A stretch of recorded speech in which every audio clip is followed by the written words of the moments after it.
said the urgency of now. What happens is normalcy imposes itself. Oh, he here. What it do, man? What's up? Hey, man. Welcome, everybody. I'm late to another episode of Clickbaity Political Thirst Trap. I am one of your three hosts, Marcus Farrell, coming to you all the way live from an awesome town called Hateville, Georgia. That is actually a suburb of Atlanta, Georgia. We're doing some big things here today. We got the kids, we got the family. My cousin might be kicking behind me today because, you know, he's coming in and he's doing the thing. So we got the whole family vibe going. Welcome to this episode. I am so hyped to be here with Pastor Benjamin Dixon, all the way live from somewhere in America, and also the mayor of Enfield. That's it. North Carolina. That's it. Mondale Robinson, and I am Marcus Farrell on YouTube. Benjamin, well, let me tell you, it ain't the same. It ain't the same without you doing the opening like you do it, brother. I can tell you. Hey, listen, man, it is what it is. But like, I like when Mondale does it too. You know what I mean? Free advertisement. Herder Ultra. Sorry, folks. It's just my time. You got to go ahead and get it. So I hope we have a great show today. No, I believe it. I believe we are. Listen, we had just got to start talking about the crit sit. What we used to say. Well, that little bit of time I spent in the tech industry, we are in a crit sit in America, a critical situation. The stock market is, and I know I say this as a point of reference, but you know, a lot of folks don't even got no money in the stock market to really feel the impact. But then there's a whole lot of other folks who feeling some serious pain right now because of the foolishness that's being done. The value of the dollar, like you said, Mondale, the amount of trust that has been lost in the United States of America, the Pentagon. We got to talk about what's happening over the Pentagon. I know you two, above all else, understand very clearly what's going on there and the dangers of it. We are in some really dangerous time. And here's what I was saying before you help get us opening up. Yeah, if we ain't careful, normalcy imposes itself. You could say this ain't normal all you want, but if you don't actively fight against it, we are going to find ourselves getting used to the chaos that Donald Trump is causing right now. Listen, I said this a while ago, and I'm going to repeat it. This intentional destruction of America is exactly what certain oligarchs wanted, right? And the unfortunate part about it is, and I want to bring this up with a little bit of respect for my community, but I want to say this. Middle-class white people don't realize what they've done. It's not like, listen, y'all have kept black and brown communities so poor for so long that whatever we go through, even though it's going to hurt us worse, the white middle class community is just not prepared for what's about to happen. Excuse my language, but you guys are about to be niggified. and we know how to be poor already. We know how to make it, right? Listen, you take somebody in the hood. They might get their food stamps. Listen, if they need a little money for weed, they're gonna get rid of them food stamps. Y'all don't even have that culture yet. Like y'all don't even have the culture to even think about how to make it on $5 because you were so comfortable. You know why I know you were comfortable? Because you guys voted for Trump. Y'all had to be comfortable.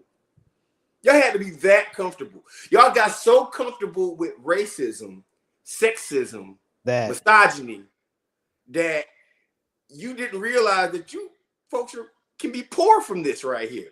The destruction of the economy is on purpose. The destruction of the military is on purpose. The de-strengthening and the weakening of American military and American prowess in America, in the world, is on purpose. Why? Because Elon Musk needs, and other oligarchs need, a weak America. So all of our property taxes will be, all of our properties will be cheaper, and we can't afford it. Think about it for a second, guys. We have a country that is working towards AI automation. We have a country that automated jobs are one of the most important things that we're seeing right now for these oligarchs. We have a country where the grocery store has more automated tellers right now, and they're trying to implement things like computer systems that used to do human jobs. Yep. We also have a government that is not trying to give us a single dime, right? Like, you can't do both, guys. Folks, we cannot do both in America. We can't take away American jobs and then not support American people. That right there is going to cause two things: poverty and hopefully a revolution. Because there is no way that you could automate America not have any jobs. We have lost jobs because of Trump that will never, ever, ever, ever come back to America because of this tariff situation. And who did this?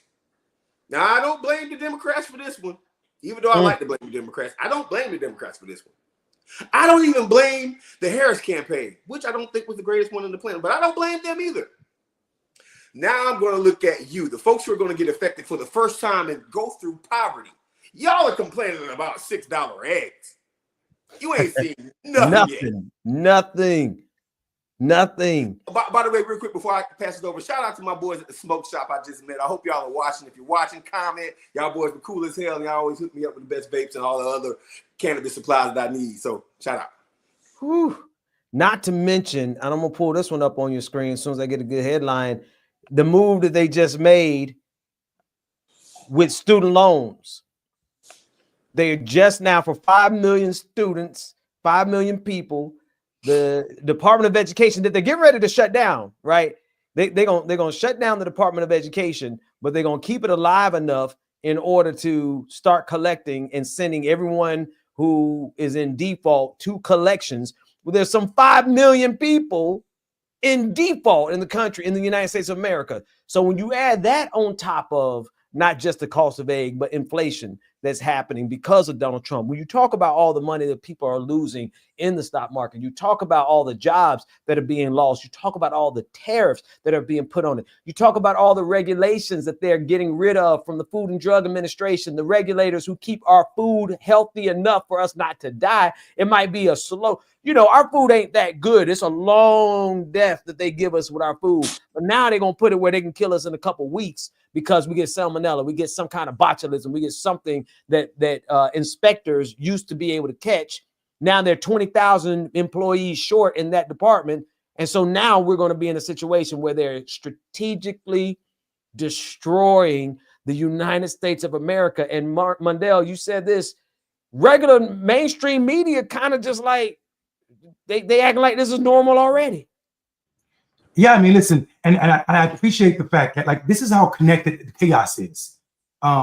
We literally went from a conversation about the economy and how people that have not traditionally been affected by issues of poverty will reap the reward of their vote or the lack of their willingness to vote for a Black woman. We're seeing that, but it's also tied to what's going on with Donald Trump's attack on education. It's just not the ending or trying to end the Department of Education. It's also this war against Howard and Harvard. We've already seen the war against Howard and other HBCUs as they stop funding it because they think we are DEI institutions, right? We already seen the significant underfunding of what it's going to be. But what's going on with Harvard University? You see where my mind's at. Yeah. You see where my mind's at. For sure. Harvard University, this is an attack. This is a fascist playbook. You need to end anybody who is not loyal. You need to end the institutions that create people or create spaces where people can challenge traditions and thought. Ideas. Places where ideas flourish need to be gone in order for fascism to work. So what we see when you see universities like University of Michigan and Washington saying we're going to form a union, so because we know we can't beat the federal government by ourselves, but together they don't have enough resources to feed us. So we see what's happening, and people pretending, the mainstream media, been allowing this to carry on, Marcus, in this manner, and talking about stuff that's frivolous to me in this moment is absolutely ridiculous. I'm sorry the Pope died. I'm sorry the Pope died, but I felt like we should have been spending a lot more time talking about the Supreme Court. Say it. That's right. Talking about the Supreme Court and their willingness to stand up to Trump finally. I mean, we saw a 9-0 vote against Trump and a 7-2. that means some people that he put on the board was like, enough is enough. Some people, I said the board, I meant the Supreme Court. So finally, we see people willing to say, okay, this administration might be too far for what this Constitution says loud, for what the Constitution say, for what our federal laws say, and what place does the Supreme Court have when Donald Trump is saying there's no such thing as due process? Right. Well, maybe it's not. Maybe it's because they care about people. They just care about where they sit. Huh. That part. It's a sobering moment, Marcus, and I think it goes right back to what you said. And I I appreciate the clarity that you see this with, right? Because you skip. It's not that you skipped a couple of steps, but you're seeing down the road. You see the conclusion of the matter. You see the sum total of all the individual parts, and you say, "Oh no, these white folks about to experience poverty in a way they ain't never seen poverty in their life." And I love that you see that, because I think a lot of folks don't see that. No, see, listen, we as Black folks, even if you were born into wealth as a Black person, right? Which there are Black people that are born into wealth. When you're born as a Black person, there is a high likelihood, there's very few families that have nobody that's in poverty when you're Black. Come on. There's very few families that none of your cousins are poor. None of your aunties are poor. You ain't got to loan nobody. None of your kids are poor. No, you might have a rich uncle, or you might have a rich family. But one of them little Negroes underneath them, they're messed up. So what I'm saying is this: Black folks across the board understand being broke. Come on. We just do. We do better than you. And here's the thing. The only time the repercussions have happened is when these stock markets start to crash, which, by the way, hey, I shorted the market as soon as Trump got elected. You should be doing good right now, boy. Oh, I don't have the biggest portfolio, but like you did all right. Yeah, and when you start seeing your blue chip consistent investments start falling, when you start seeing the GEs start taking hits of the world, and you start seeing the social media companies and the Chinese-owned companies start going up at the same time, you gotta wonder, you gotta understand this. I hope everybody understands a little bit of basic economics, right? The people who made out the best in 2008 because of the collapse saw, if you watch any of those Wall Street movies that came out afterward, saw one thing. They saw that the economy was about to collapse. There are certain people that should have their hands on the steering wheel while economic issues are going on. And I'm sorry, Trump is one of them that should not have that. So you got to understand something. Like, I keep saying you got to understand something. I hope white folks understand this. There was a time in America where Black people didn't put their money in the banks. And y'all did. White folks put their money in banks and Black folks didn't. And all of a sudden, Tulsa, Oklahoma, and Rosewood, Florida, and all of these places started becoming booming economic centers, and y'all got so pissed off because y'all put y'all money in the banks. Now Black folks have their money in the banks, but what we do is we have an innate ability to see down the road. Black grandmamas and Black aunties have taught us, hey, you know what? Tomorrow ain't guaranteed. I know so many Black women that teach their daughters and their sons, hey, go ahead and keep some, I gotta get away from you money. Yeah. Just in case. Yeah. That the person that's taking care of me doesn't want to take care of me anymore. We have an innate understanding about how to be poor in America. We have an innate understanding. And it's not that we don't want to be poor, it's just that economic situations put us in those situations. Right. Here's the thing, white people, y'all are not ready for this. Y'all are not ready for what's about to go down. Y'all are not ready for stretching out a loaf of bread so you only have a one-sided sandwich. Look, wait. They don't know about getting some pinto beans and making a pinto bean sandwich. Yeah, and I hate to be like this, but we can take a pack of eggs and stretch it out for 2 weeks. Come on. Well, I mean, it's ironic that Ben chose to put up a graphic about suspending white milk while you talk about what white people don't know. Listen, this is a beautiful program. Black people drink milk, not like white people. You can ask doctors. This is going to kill them more than anybody. Yep. I mean, this is not me smiling at people's downfall, but I'm telling you, Ben, you said something about white people that I ain't ready to give them. That they never experienced poverty. Marcus, listen to this. The way that they have, but you know what they had? Their riches was in whiteness. Their richness lie in the ability to be white. And this is not new. This is America, right? Donald Trump. We didn't know when he said "Make America Great Again." We didn't know he meant the rich people's response to Bacon Rebellion, because that's the America we in right now. Donald Trump and his rich people are not stressing about it.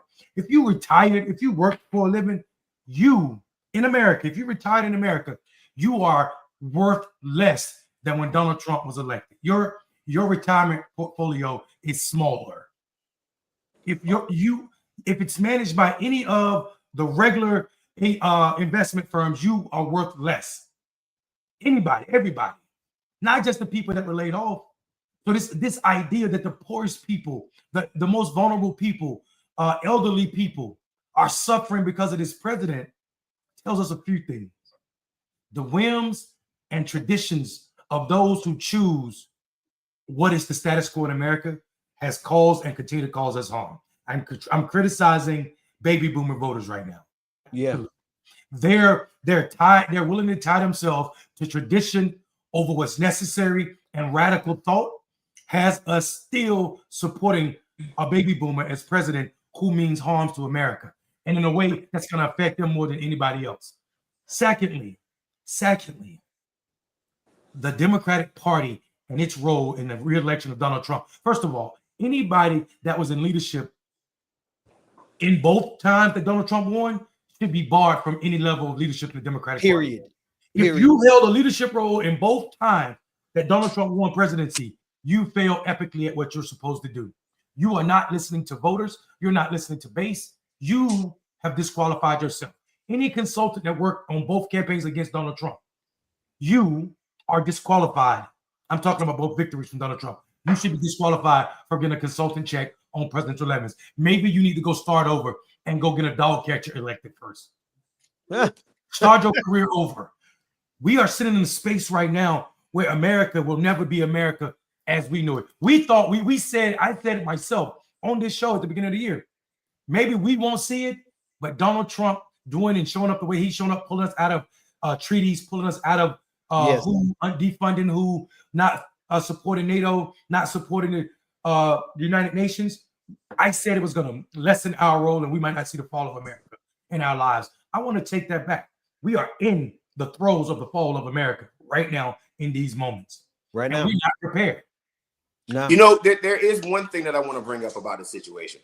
That is this right here. Ben, you did point out that I like to look at end games. Well, maybe the end game for this right here, and I've said this so many times, to which both of you have agreed with me and also cussed me out for, but I'm going to repeat this statement. All this shit needs to burn the fuck down. Ooh. All right. So I'm raising kids here, black man. Oh, I'm sorry. I ain't worried about the profanity. I'm worried about the thought. I'm talking about the thought of the system falling while I'm raising kids. I mean, listen. In order I like democracy. I love democracy. Right? I'm a democratic socialist leaning kind of cat, but I like democracy. I do. I'm a fan of it. But has it worked? Has it worked in the ideals that the apex of the world and the wealthy donors of the world get to say that Gavin Newsom is the guy that is going to run for office the next time? Get to say that Rahm Emanuel is still valid? Get to say that Donald Trump and his Republican friends like Marco Rubio, who literally had the biggest problem with the tariff game a while ago, and now all of a sudden he is completely behind the tariffs. Now, just follow what I'm saying. This is a system that white folks have not been pissed off enough because they have been very comfortable And we can't do it by ourselves, folks, right?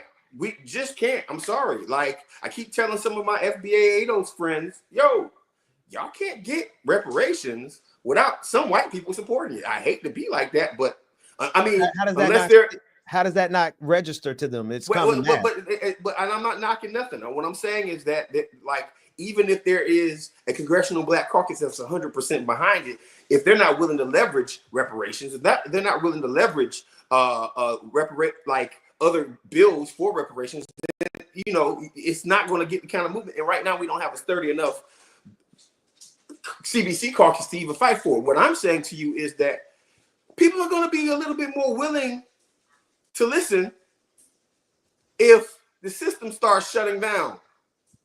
Because here's the thing, you can't keep making the same mistakes and expecting a different result, especially when your kids don't have milk that you need, right? Y'all be drinking whole milk. I don't understand that. Like, just like Friday, our people say, you better put some water in that shit. That's what they say to us. That's a real statement, right? When they're not ready for what's about to go down, then the system might need to shut. Like, I don't want it to shut down because there's going to be a lot of death.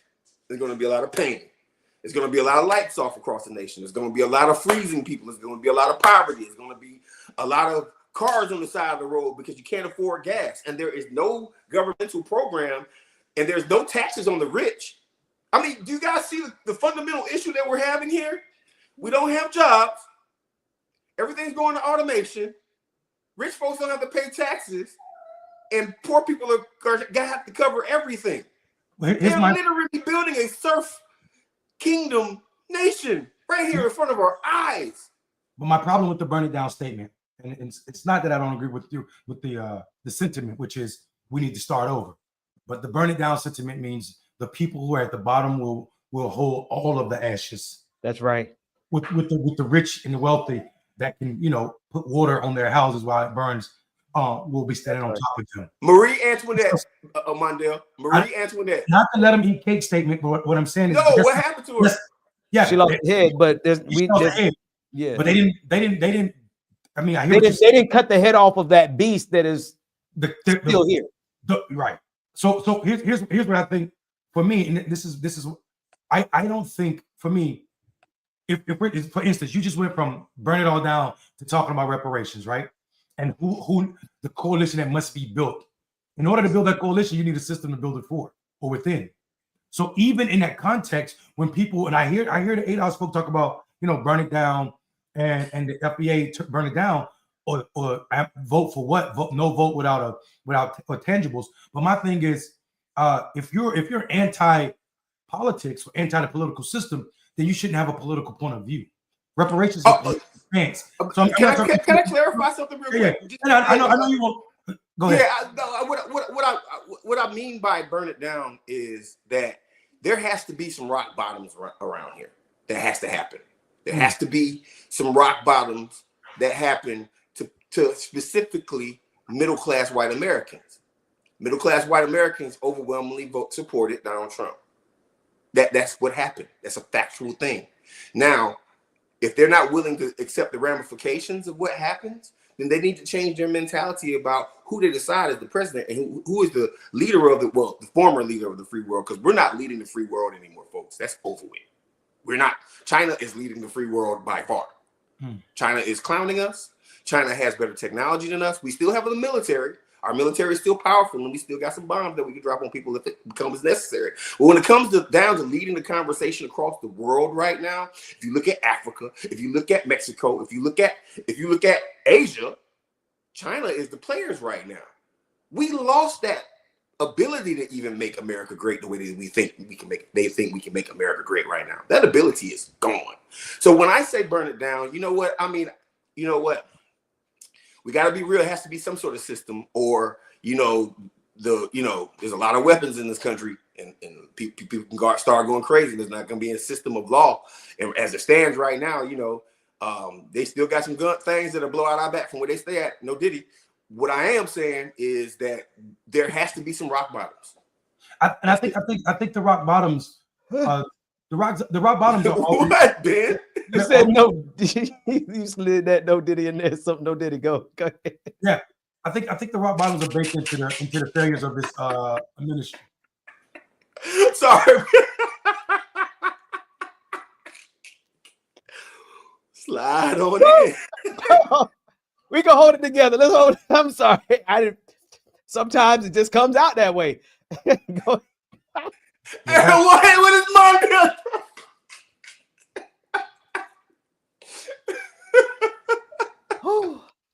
Please like and subscribe to Clickbait and Political Thirst Trap. I'm sorry, Mondale. Go ahead, brother. No, what I was saying was, you know, when 200 to 275,000 people are laid off from the federal government, believe me, the institutions are going to grind to a slow halt. We see that already. We see that Russians may be able or may have access to Doge passwords. We don't know because the mainstream media ain't investigating it, right? Right. We saw Elon Musk people roll into the Labor Department and take all of this information out, and then all of a sudden their systems may have been trying to get access from Russian hackers. We see what's about to happen as it pertains to. We see Russia being given this light hand. All of this information, this massive amount of data that's gone, information being destroyed at the federal government level, and the FBI and the Justice Department is not doing anything about it. So we already know what it looks like for the systems to grind to a halt. The problem I'm saying is, what does that move us as it pertains to making more people in this country safe, protecting more vulnerable people, housing more homeless people? How does that bring us closer to any level of equity? And how does it address the real problem? Our white neighbors since the 1770s, have been voting for whiteness over anything else. Mm-hmm. America never had a democracy until Black people participated in it. Because until then, until we had the right to vote, and that right should not be listed as with the 15th Amendment. It should be the 60s and the civil rights, the Voting Rights Act of the 60s, right? When we got full access. That's the only time you saw people in this country having the right to vote without getting themselves hung from a tree.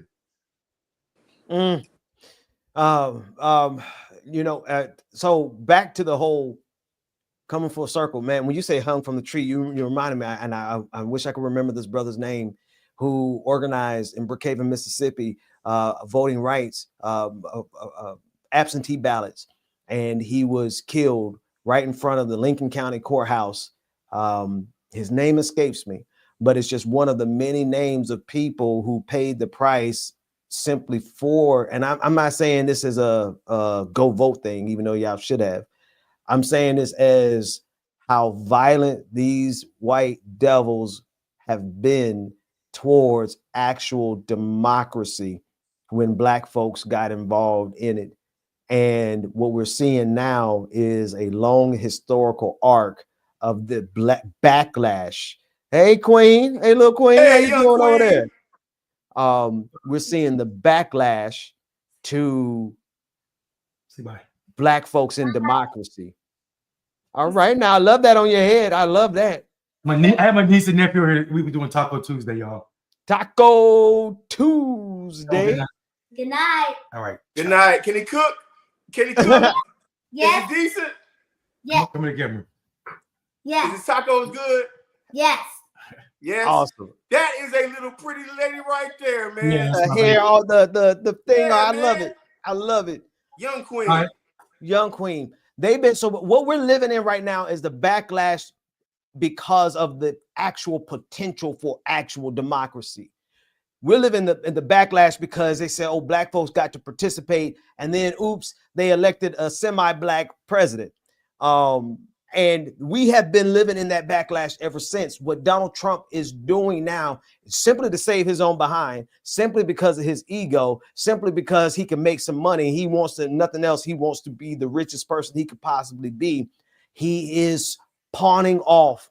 He is breaking up. He's chopping up the United States and breaking it up into little pieces. And he's grinding it to a halt to make sure that these institutions can't do what they need to do. And Marcus, you hitting it on the head. If you look at the very specific institutions that are being attacked, watch how they're attacking it.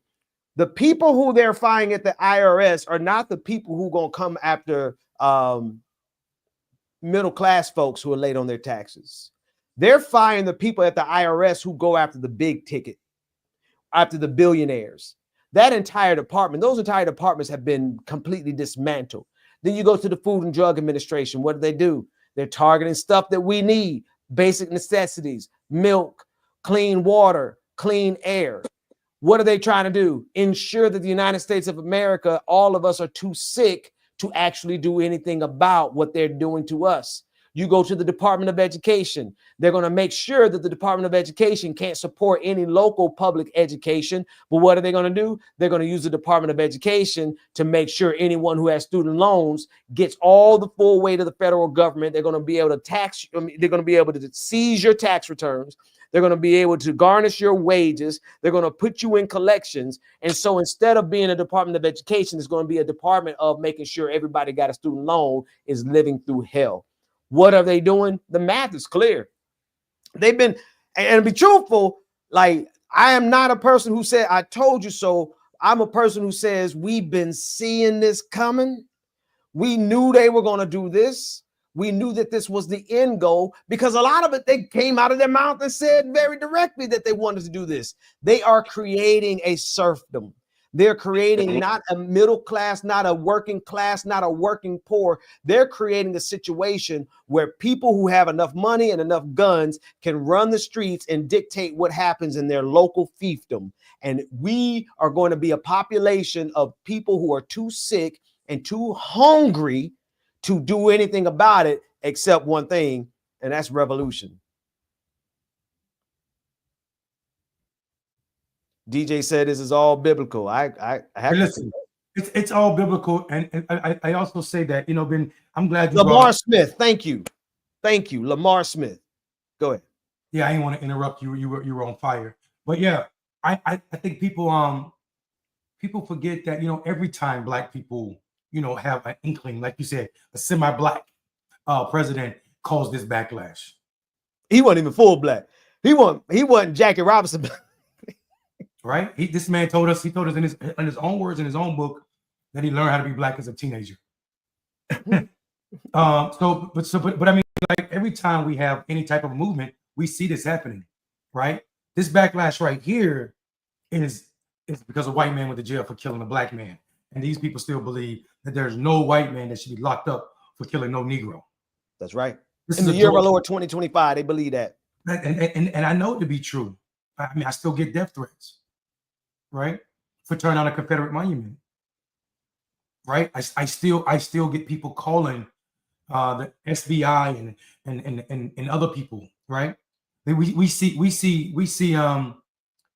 this backlash, Ben, after the 60s when Black people got the right to vote. We see it and saw it all out and several times. So Black people are used to this. Cornel West said it what Marcus said a long time ago. He said for the first time, when 9/11 happened, America was niggerized, right? And so America at large got to feel like what it meant to be Black. I'm back on, gentlemen. They weren't ready for this. They were alone, right? They were alone. They felt alone. Here's the difference, though, in this moment. Black people are in the majority. You ready for this? Black people are in the majority, and what I mean by that is, for the first time in the world's history, white folk in Europe are looking at white people in America like, what the hell y'all got going? Right along with Black people. So that I told you so that you don't like to say, Ben. Now I'm telling the Brits, the French, the German. Now I'm telling all of these white people that are afraid that Donald Trump, America whites, are about to crash their economy. We told y'all about y'all crazy ass white cousins in these United States. And the ramifications now is not just some Black kids on a bridge in Selma, Alabama. The ramification is Donald Trump has bloodied the world's economy. That's right. He's bloodied the democracy that they all depend on. Not just at the expense of Black people, everybody in this world, so that he can try and secure power in a way that they weren't ready for. Yeah. But here's why I can't get him a pass. Because His love for kings and queens come from their loves of kings and queens. He's willing to serve them and a free for them because they have them. He think he can talk about Denmark and Canada in the way he do because the British dollar is still the dollar or the pound, still the pound or currency of Bermuda and other places. Right? So this Donald Trump is not a creation solely of Donald Trump. He is but a result of whiteness around this damn globe. Yeah. And I'm not ready to let any of them off the hook. But would you know what I am ready to do though? And y'all, we might not agree on this, but I'm gonna say it. I will take every single one of those white allies who understand very clearly how deep the threat is and how much it is rooted in white supremacy. Come on over. Come on. If y'all in the UK and you realize the problem really is, we need y'all support. We need y'all dollars, to be honest with you. We need international funding to come into the United States to help fund and I hate this phrase because we need a better one, but the resistance against what's happening. No. Let me get specific. The Black resistance to what's happening. Love the white folks in America. Yeah, God bless you. We need y'all. Y'all keep doing what y'all doing, but we cannot keep funding the same machine that helped create this. That money cannot keep going to white neoliberals. It can't go to Black neoliberals. That money got to go to Black power, to Black revolutionaries. You know why? Because we the ones who going to be out here fighting this, because we fighting for our lives. Just by sheer virtue of surviving this, it ain't even a matter of us marching up no steps of January 6th of the Capitol. We ain't even talking about revolution like that. Just being a Black family in America is revolutionary. Just being a Black man in the United States of America right now, where they are intentionally doing what you said, and you said it so precisely, Mandel. They do not believe that a white person should be in jail for killing a Black man. We need to ensure that us folk, that we got the resources that we need to survive, and not only survive, but push back against this system. So white folks globally, if y'all are tired of Donald Trump, y'all need to make sure that y'all not putting money into, I know y'all couldn't put it into the Democratic Party as it is, but y'all certainly should not be putting it into the mechanisms, the media organizations, the institutions. None of your donation powers should go to any institution that is culpable for Donald Trump the first time or the second time, especially not those that are playing like it's normal right now. Hey, Ben, Mondale, I got another message to the white folks on the opposite side, right? Like that are there now, but like are slowly starting to realize exactly what's really happening, right? And you're starting to see it. So shout out to the white folks who are like, I didn't mean to vote for this. Even though you meant to vote for this, you didn't mean to vote for it because now you, right? That's fine. We'll take you. But here's the thing. And this goes to my progressive white folks also. See, y'all got a tendency of supporting neoliberal, safe Black people because they make you feel safe. Y'all have a tendency of supporting the folks that won't call you out on your crap. There's a strong tendency to work angles when it comes down to who you want to speak for the Black community. And Benham was right. You do need to support the revolutionaries. Why? Because we are used to doing this. Like we all three of us come through from a strong, long line of revolutionaries.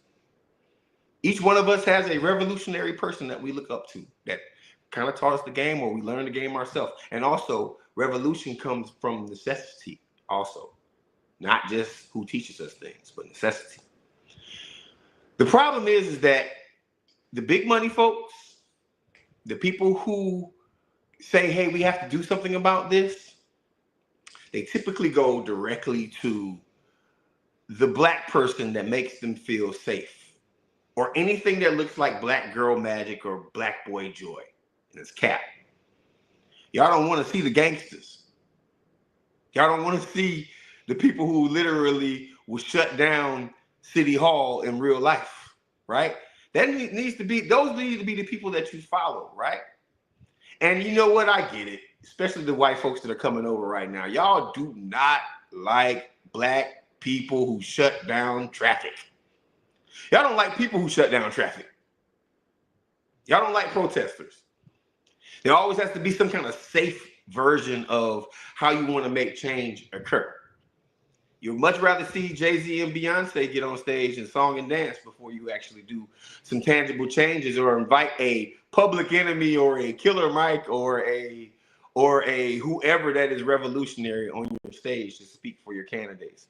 We don't need that anymore. It's time for literally a political revolution. And also, you're going to get your revolution that you want. Trump is a revolution. He's a revolution in the wrong way, but you got the revolution that you voted for. And Democrats. Yeah, Democrats. This is my moment of the show where I'm going to get on y'all real quick. Y'all soft. Y'all still soft. Y'all still soft. Preach. Cory Booker can stand up for another 5 weeks. Cory Booker. They really love that. Write a book, read a Booker. I don't care what Booker. He can talk for a week straight. But when it comes down to actually doing some things, when you have the chance to do it, it's time for y'all to do it, man. It is. And to be honest with you, you know, the first step that you can actually make is actually coming to black communities and having these conversations right now. All of you, not just Bernie, not just AOC, all of y'all need to come. Because until we see y'all here, and I'm thinking about it because Mondale, Ben, y'all probably heard about this. There's a governor's race that's going on in Georgia right now. Yep. And Keisha Lance Bottoms has announced, and so did brother Jason Estevez has announced also, right? You pick and choose which one you like and which one you don't like. And Stacey Abrams has not made up her mind yet about whether she's going to run or not for a third term. You can love her, you can hate her, but she does have a lot of name ID that would really be really influential if she decides to run for her campaign. You know how you beat a Republican in Georgia? You register voters and you talk about the issues of people in this state. You don't talk about what consultants say. You talk about the issues of the people in this state. Mondale, Ben, I got a question for both of y'all. Why is it so hard for a basic thing to get done in order for us to win elections in the state, and it never gets done? This is my question. Why is it? And this is the thing that doesn't happen. Why don't we just knock on people's doors, find out what they want to talk about, and talk about that, and then govern on what people want? Why is that so hard to do? Can one of you two tell me that, please? Oh, I can tell you. And then Mondale, I'm sure you got to. Because they do not want people power, and they certainly don't want black power. So knocking door to door produces people power. And if you go to the black neighborhood and you knock on our doors, that organizes and produces black power. They would rather lose than to relinquish any amount of power to the people, especially not black people. And I think it's spot on. And I'm the only addition I would add is that, you know, these people are in politics not to change and save lives. These people are in politics to make money. When we allow politics to be so lucrative, when so many people could make $1 million or 2 million or 10 million or 100 million off of politics, when an election became $1 billion industries by themselves, then people don't want to do anything that costs them, right? The reason people don't want to knock on doors, in addition to what Ben said, is because they don't get to keep the money when you knock on doors. You got to have people. You have to pay people to knock on doors. That means majority of those funds go right back out. You don't get to keep those in the house, like say someone who is buying a commercial ad. Yeah, ads, because you get points off the ad you buy. And the more expensive the market, well, the more money you're gonna make. So those are the reasons. I would also say that, you know, to dive deeper into Ben's thing about them not wanting people power, beyond not wanting people power, they don't want that many bosses. That's why they brag about 60% of people voting, because they don't want 90% of people voting. That means they answer to more. That's 30% increase in the odds that you got to answer to. They're not ready to be answering to that many people. Plus, it makes it harder to turn out people, 30% more people, more likely to be poor people, and also still be doing the work of rich people, ultra rich businesses and donors. That makes them look more like hypocrites than they are. And I think here's what we can ground all of this in. We had a cultural revolution that was tied to the age difference and the age change. When baby boomers start not being the largest population in our country anymore because of millennials and Zers that were of adult age, voting age, then we saw this revolution where first they said something about the kids, quarters in the ears, purple hair, sagging pants. All of this was part of a cultural revolution that we were not prepared to, and it still happened. We couldn't stop it. It was too many millennials, there's too many Zers to stop that revolution. The problem with it is we didn't use the powers of that cultural revolution to create an economic, social, or political revolution. What you're seeing right now is that cultural revolution is doing something that cultural revolutions never did. It's almost as if they're giving up on influencing social and political revolution. We saw what we saw in the French Revolution, what we saw in the Industrial Revolution was people just going forward with or without the ideology of mainstream or status quo agreeing with it. We don't see that. We saw it in the Russian and Chinese Revolution as well. We don't see that right now. And I think because it's so many millennials and so many Zers that are frustrated with the ineffectiveness of a political system and ecosystem built to support white baby boomer generation, that they're just like, epic, I'm just gonna go over here and survive in my own space. So that cultural revolution, it's losing the wings that it should have done to change the economic revolution, to cause a social revolution that could have grew us a political revolution that could have been the end of those two-party systems, at least as we knew it. Yeah, that's the sad part about it. We got left. But I think, to what extent do you think the reason that economic revolution didn't happen and that political revolution didn't happen, none of the revolutions happened, is because of the same exact thing that you said, right?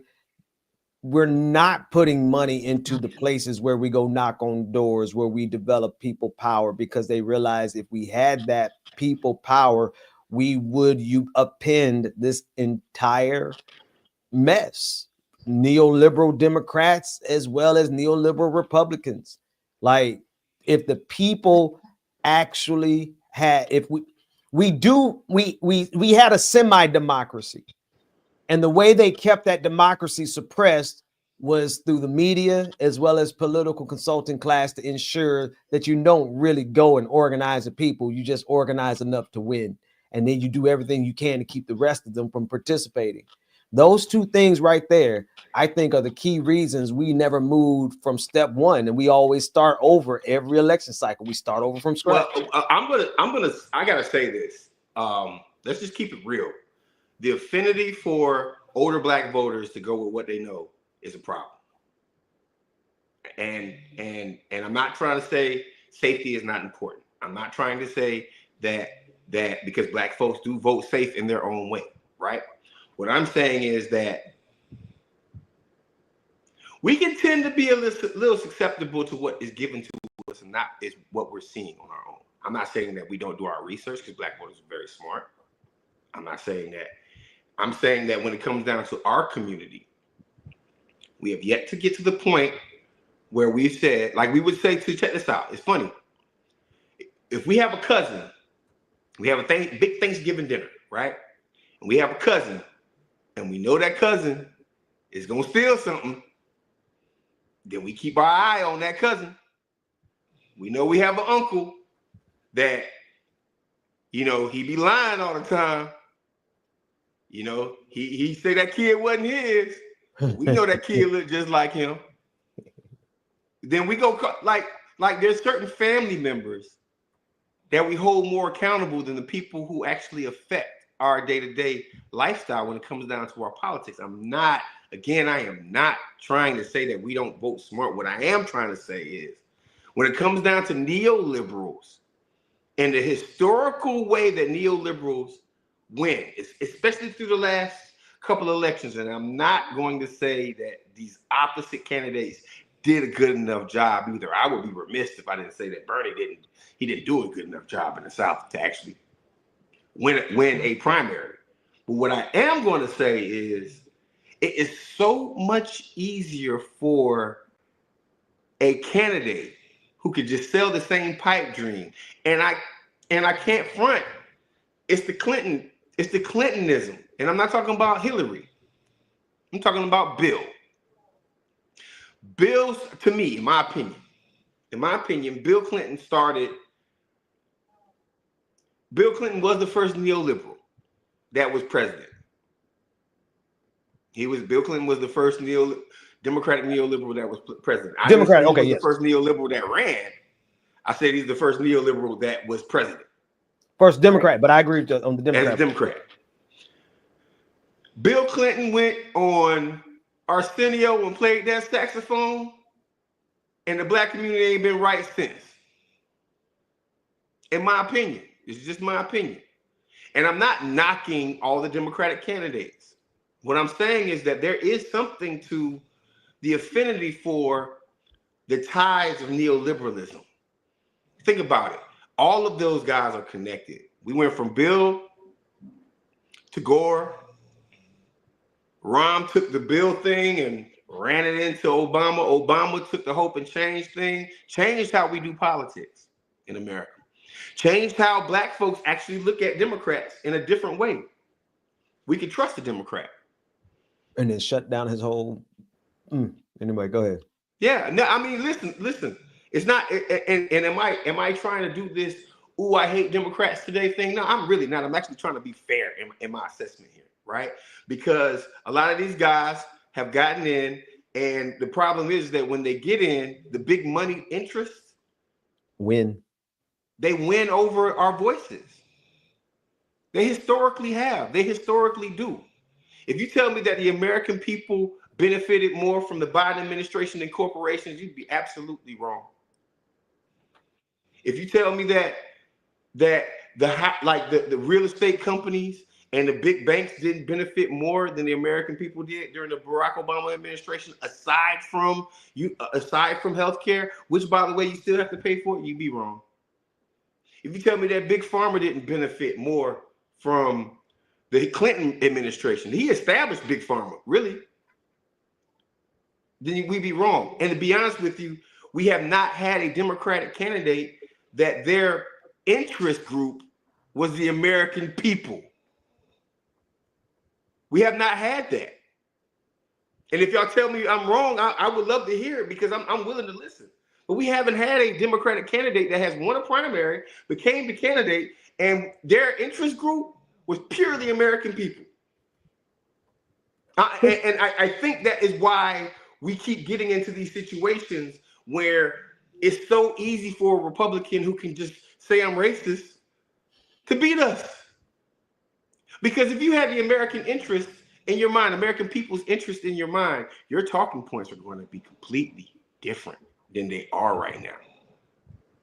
They are. If you had a connection with the black community, if you had a connection with the Latino community, the things that you're talking about when you get up on a stage in front of 30,000 people at the DNC, whether you're the former vice president, whether you're the former vice president, whether you are Obama, your conversation with the American people will be a lot different. And that's the only thing that I'm gonna stick to that. But unless you guys can tell me something different, that's where I'm at. I think, Andrea, I mean, listen, I have my problems with Bill Clinton. A couple things in the chat. First, Andrea, I think you're right. I have to agree with you that Carter was our first neoliberal president. And I'll tell you why in a second. But when someone said Bill Clinton was a Republican, then switched to Democrat, that's not true. That's not true at all. Hillary Clinton was a Republican. She was a Goldwater girl, but that's when she was in college and we all were young and whatever. But I mean, they're lifelong Democrats. Just leave it at that. But I think to talk about who was the first in this point in this context don't matter. I think Marcus is absolutely spot on in that, you know, we see the failing of people from presidents on display with the Clinton's administration, and I think that's the point that was being made. And I don't have any gripes with that. I also think I would take it a step further and say that Bill Clinton came in and those policies and those people that came with them have yet to leave let go of the reign of the Democratic Party, and that is the failure. I think, the point I was making about like millennials and Zers is, can either one of y'all name, can any one of y'all name a baby boomer that we consider a black leader? That we consider a black leader? Yeah, wait. Who's we? Black people. I mean, like the collective. Us three? Not just I'm talking about black people in general. Who's our black boomer leader? Yeah, Al Sharpton. Is Al Sharpton? I don't know who really see him as a leader though. Nobody. I mean, listen. I think he has an organization, but I don't think now Al Sharpton has an organization. I don't consider him my leader. No. Like I'm talking about like collectively. Collectively, yeah. There's people who see Al Sharpton as a leader.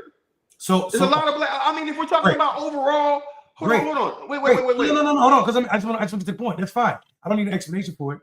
Listen to what I'm saying. So what we're really saying is, there have been no black galvanizing leaders in the generation, 2-3 generations, right? Because King X were silent generation, and they were young generation. These guys were born in the 20s, 25, 29, right? Boomers were what, 46 to 64. We consider John Lewis in our mind young until he died in his 80s almost, because he was considered young when he was doing his work. Yeah. He wasn't even a boomer. Mondale, if I may just, to your point, I just want to point something out in the chat right now. So someone said Dr. West, and this goes to a testament to Ben actually, because this is on his channel. And someone on Ben's channel said, no, not Dr. West, right? Like, check this out. That shows exactly what you're referencing, Mondale, right? That there are black people who lead some of us, and there are black people. No, that's not. Marcus, but you're wrong for a different reason. Dr. West is a middle silent generational. He's born 1930. He's born 16 years before the first boomer. He can't be a boomer. Right. So I guess what I'm getting at is the Cornell, overall thought process of, does the black community have a leader? Oh, yeah. I was talking Gladys West. Who you talking about? Cornell West. Who's that? No, I'm just joking.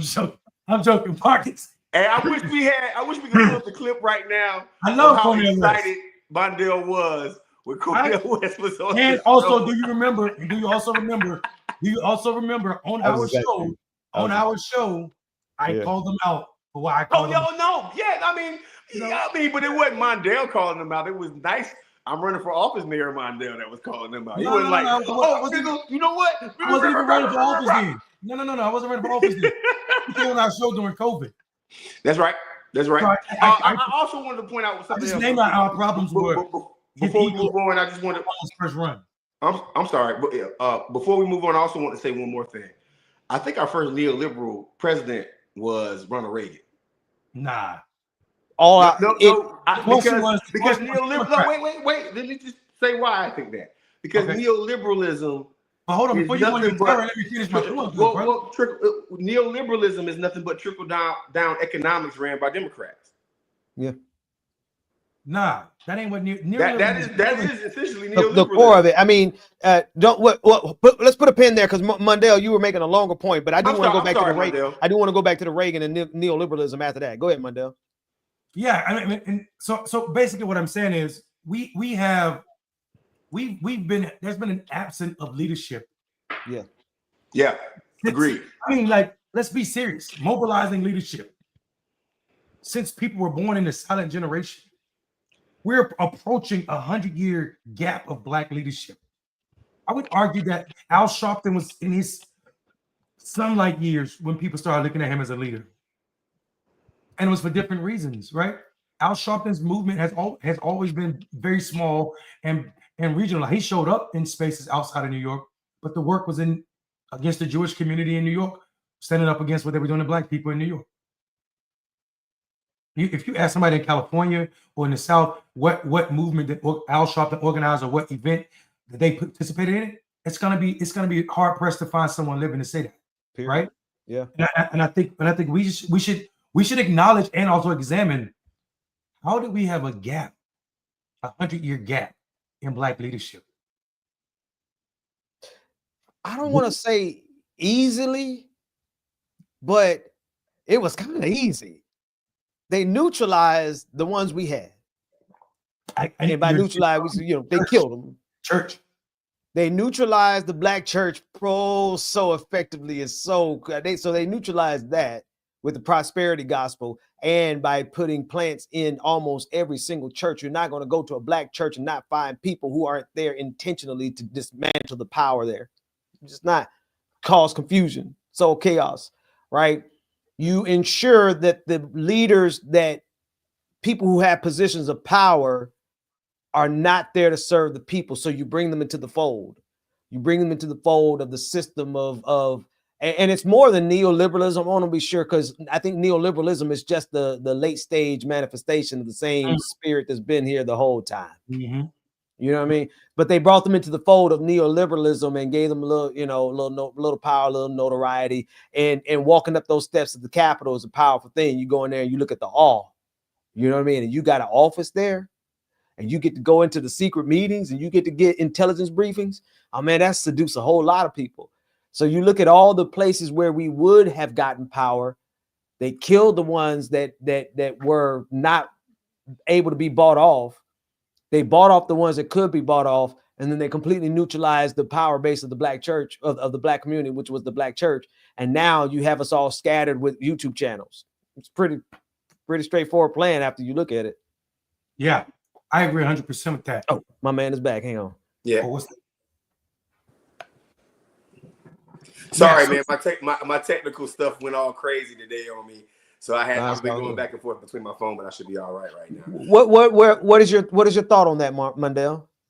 What's your, like? I feel like you have I think there's something there. Yeah, and listen, I think that's absolutely correct. And I think my problem with saying that Ronald Reagan was the first neoliberalism is we let and I love Carter. He's one of my favorite presidents because he was a thinker. I didn't agree with all of his thoughts, because people forget that, people for all the good that Carter did for race relations, he also was a redneck from Georgia.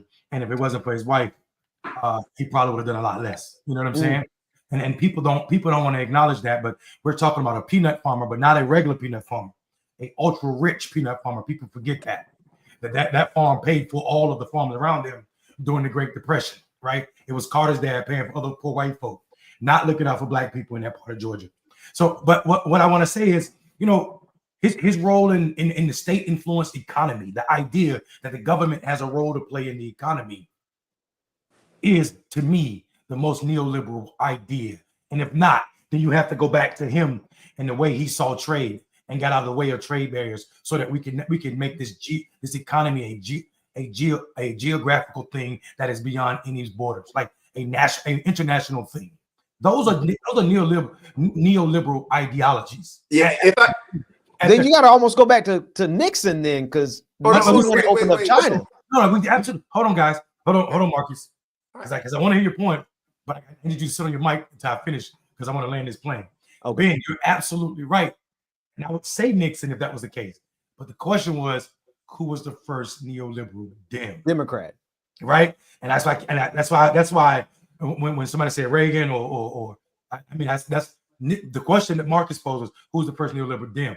Because I think you're absolutely right. Richard Nixon has a role to play in the deregulation and all of that, but his role was sinister, more sinister, I think, than Carter in that he wanted to maintain the status quo. I mean, rich white people keep getting richer, while everybody else, by everybody else, I mean Black people, because that was everybody else. I mean, there were brown people in the country, but there was limited immigration from people outside of the country at the time, unless you were white, stayed poor. So his role was that.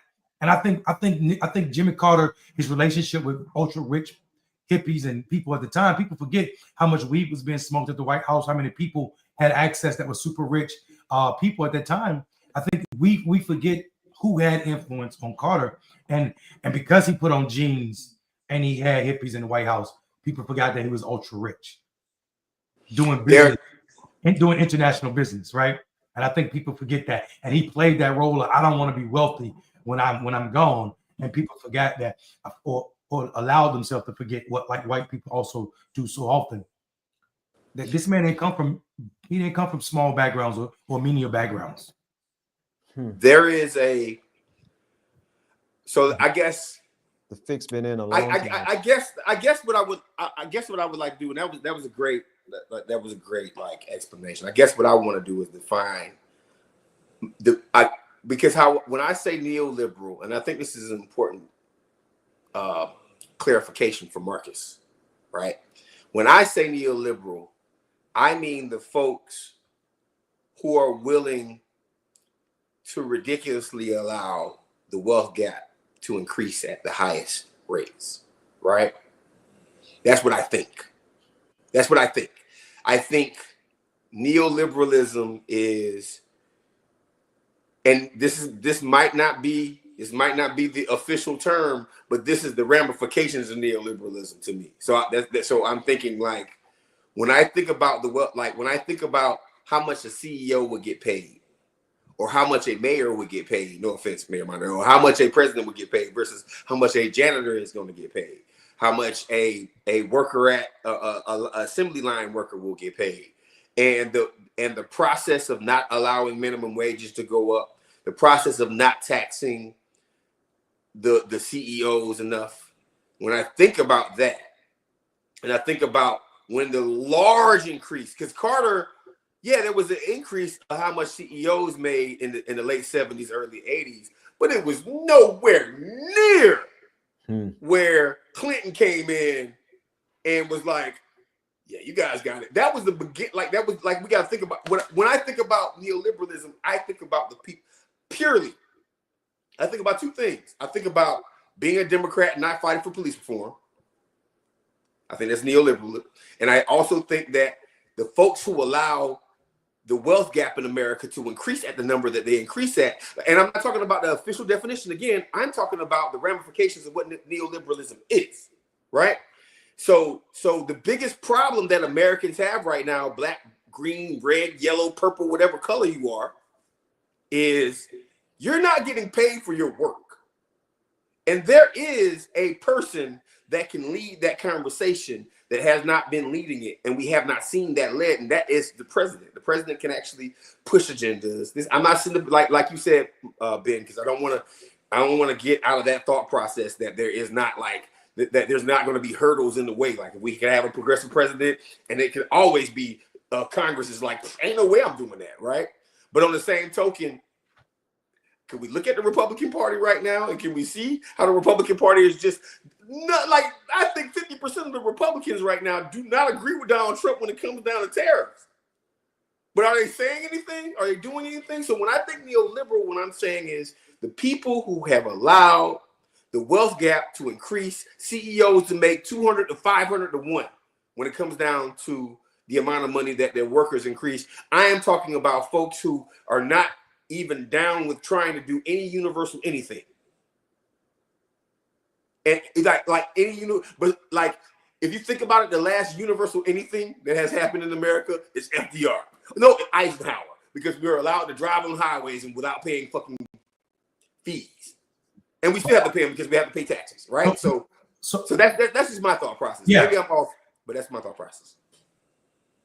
Yeah, Bo, tell your mom I'm smoking only hookah. So no, just hookah. And that's bad enough. But here's, for me, the reason I think people let Carter off the hook is because of his image, not because of his president. And the reason I focus on Carter so much is that was the first president I knew. I was born in 79. And you know those little, have you ever seen those little pamphlets that tell you what was going on the year you were born? Yeah. I used to have one of those, and I used to be fascinated with it. And that's how I know I was born the same year that Sony and mass produced the first CD, right? And I was like, damn, that technology died quick. And it scared me because it was like, damn, like, you know, the influence of my generation was almost next to nothing. And for me, I mean, I just remember things that happened that we don't talk about, that Carter, while he ran as a Democrat and is a Democrat, or was a Democrat while he lived, his presidency was that of a neoliberal.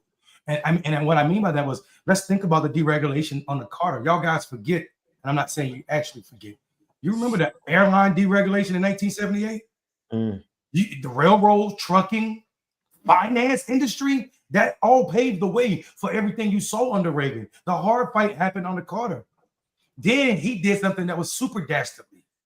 In 1979, the year I was born, that Bama had the audacity to appoint Paul Volcker as Fed chair.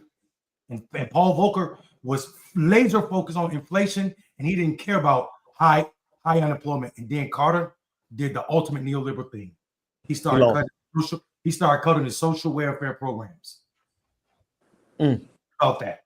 He started cutting social welfare program because he said stagflation was a thing, high inflation and unemployment rate, even though they created unemployment with his Fed not caring about it. So stagflation that led to Ronald Reagan's policies of trickle down started with the deregulation of industries, and the ability for these CEOs to be paid and create these wealth gaps happened because of Carter. And that's why, to me, he is the first neoliberal Democrat ever elected in this country. Hey, you know what, Mondale, you bring up, and you know what? You actually bring up a great point. I agree with you. Now that I think about it. So let me just give you props where props is due. But let me say something else, man, that's important. Hey, Democrats, Mondale is a very smart brother, but he ain't the first person to know all this stuff. Right?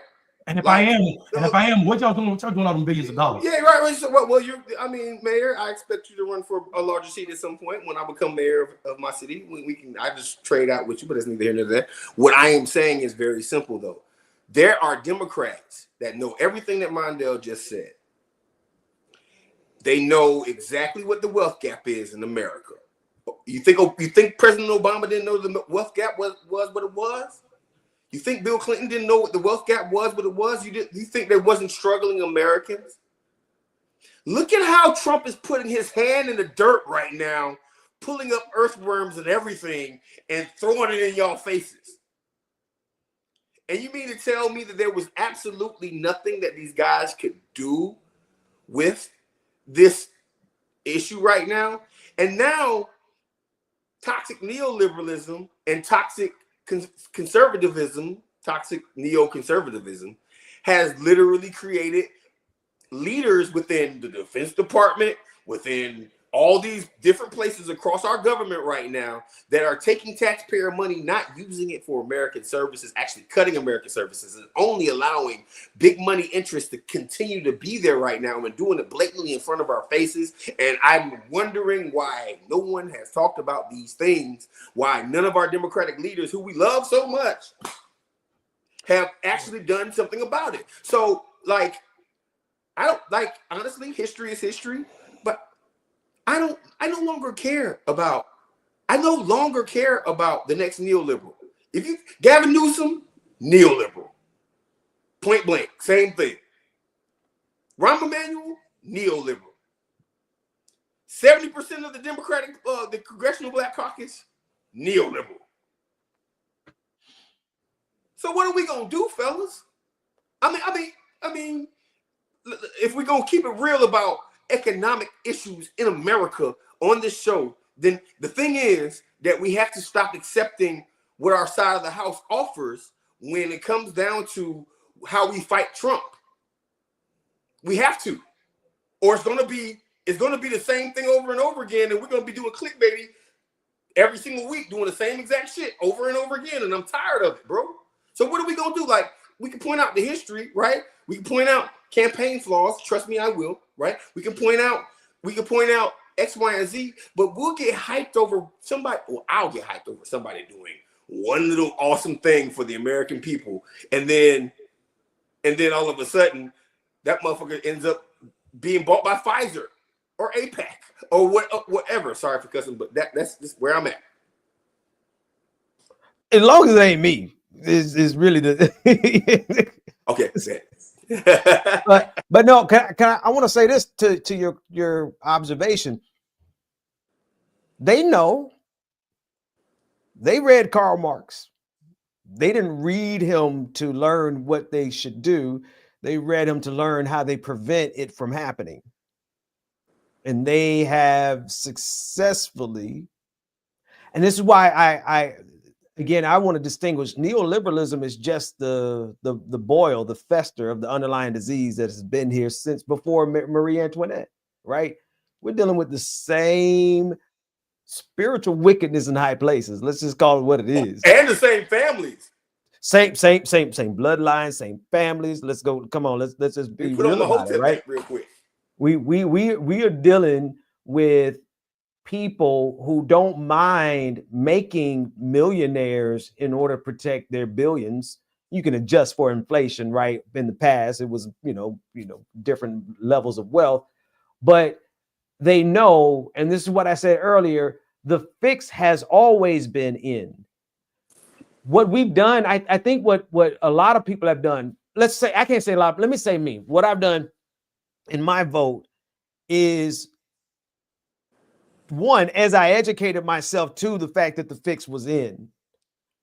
I'm gonna tell you when I finally realized the fix was really, really, really in was when Obama, before he was elected, helped to negotiate the bailout for the, well, to what extent he helped negotiate it, but he certainly voted and supported the bailout for the banks versus the bailout of the people, when we all know full well if you bailed out the people, you bail out the banks at the same time, circa 2007, circa 2008. Once he did that, I kind of knew. I said, they don't intend on doing anything right by workers, by the poorest people in this country. But then when you look at how this system has bifurcated since then, like all the choices that we've had since then, you're still in a bind between two other things. Neoliberalism that had, again, nothing more than just the latest form of capitalism. Capitalism ain't nothing more than the latest form of serfdom and fiefdoms and kings, right? Before Adam Smith, Wealth of Nations, before we even knew to call it capitalism, it was always those with the capital versus those with the labor. That's been, I think that is a universal thing, right? But we also had to deal with this resurgence of white supremacy. And so when I talk about economics in the United States of America, you kind of have, you can't disconnect that it's ethnic capitalism. It's capitalism to the service of white people. They don't mind some black folks getting wealth in order to protect and insulate. They'll let our pseudo-black leaders, they'll let our semi-black president be semi-black so long as they protect that ultra wealth that's at the top. That said, though, I think tying back to those black boomers and all those who vote consistently with the Democratic Party, I sense that they sensed the same thing that I sensed, was that these white folks were starting to lose their mind in a very dangerous fashion. And so they consistently voted with the Democratic Party, not in search at all for economic liberation, but in a way to, can we just hold off the racism, which that ultimately didn't work either. So now we're here with both. We're both a full-blown ethnic capitalistic state where the money is designed to go to nobody else but white folks, and then that layer, that real thin layer of color that protects them. Yeah. Excuse me. And I think the problem with that is our party wants these elaborate programs and platforms every year that don't include the 5 things that we simply need to do, right? And I think, maybe I'm making it too simple, or maybe I'm too stupid to make it too complex. But I think, and I'm just sitting here listening to y'all, I'm taking notes as y'all speak, and I think both of y'all were saying something, what's missing in our ability to come back. Well, Marcus, you said, what do we do? Well, we get serious about 5 things. And the first one is to reclaim the role of the state, right?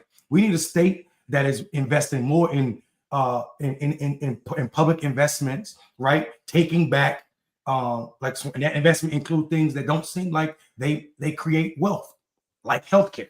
We need a full healthcare system. We need more investment in public education. We need a full free education. As much as you want to go to school, it should be free. We need housing for every citizen. We need infrastructure that's not killing poor people.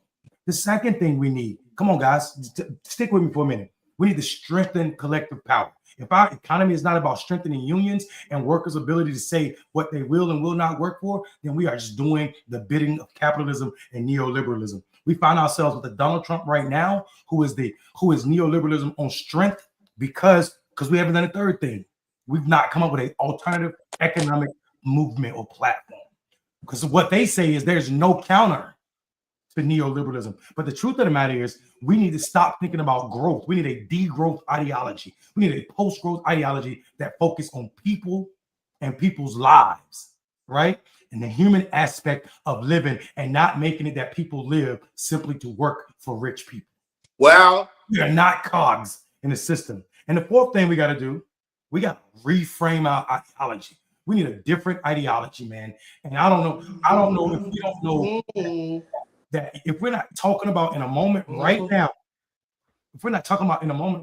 that AI is the leading worker, and if it's not, it will be real soon in our lives. So we need to be talking about what universal basic income look like in a real sense. We're going to have more poor people that are not even employed to be a cog in the system where rich people get wealthy off of us. And the last thing we haven't and we are afraid to do is build social movements that can govern. We have not built progressive leaders that can make progressive ideas the leading effing cause that people are fighting for.